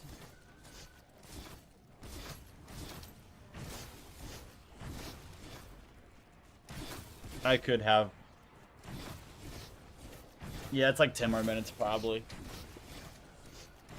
Oh. So 4 rounds takes about 9 hours to play. Holy. That's a while. That's a copyright.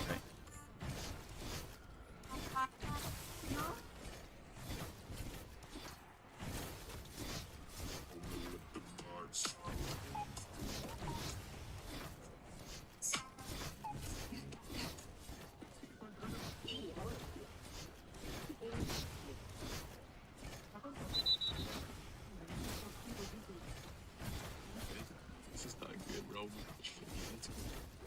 Serious again. There's not a dark spot like this. I can win. I can win, but I can't. What's that? That's not good.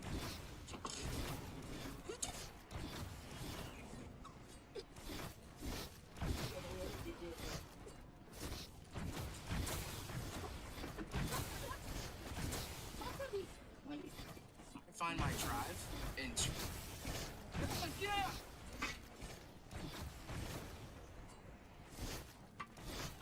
If I need some Fita, it's because I try to get.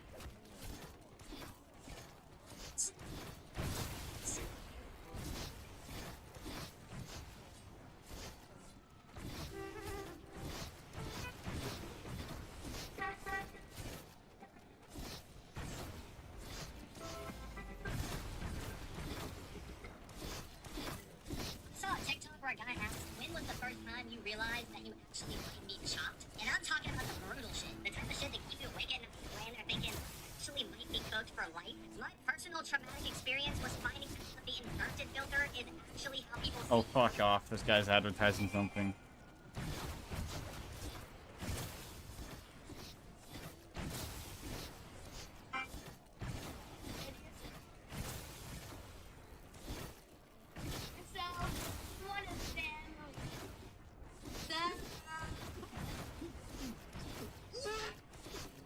La vas re bien a la vida.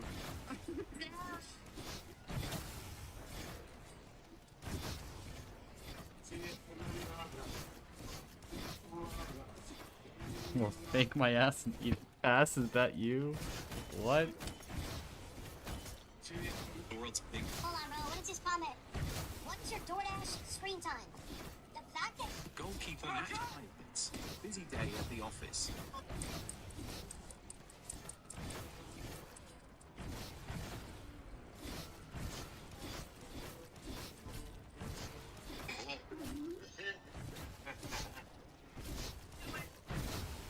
One, two. Wait, Cody, come here. Come to us. Yeah. And then go, Jaden. Come on. This, you face towards me. Yeah, yeah, he's right. Wait. Head to head. Your noggin's paying his way. This is sick. I can't. Oh, nice. This is just clean looking. Are you a Ninja Turtle? Yo, if we had No extra whistles, bro. No extra. I'm trying to brag. We're like Greek. Fun fact. If you took every bee in the world, alright, and you put them all in New York City, that still wouldn't be enough bees that wouldn't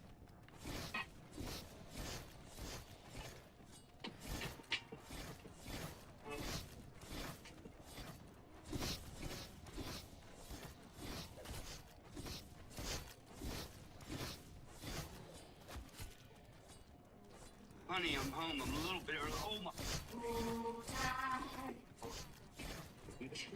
Yes. I have a theme song for Nintendo, and it goes like this. Yes, it's yay.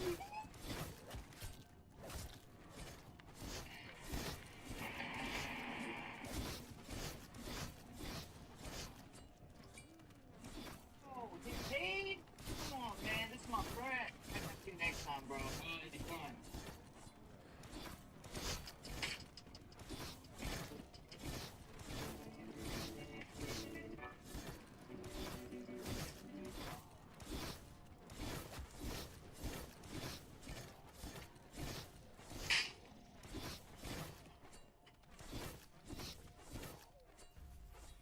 Oh.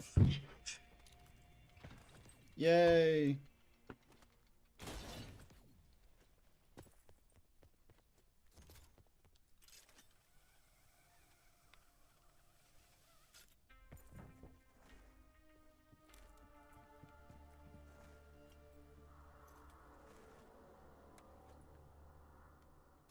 Cool. That's all we're playing for now. I'll come back in a bit later and play more. Maybe only one more round tonight. I don't know. It depends how I feel. We'll see. Bye-bye.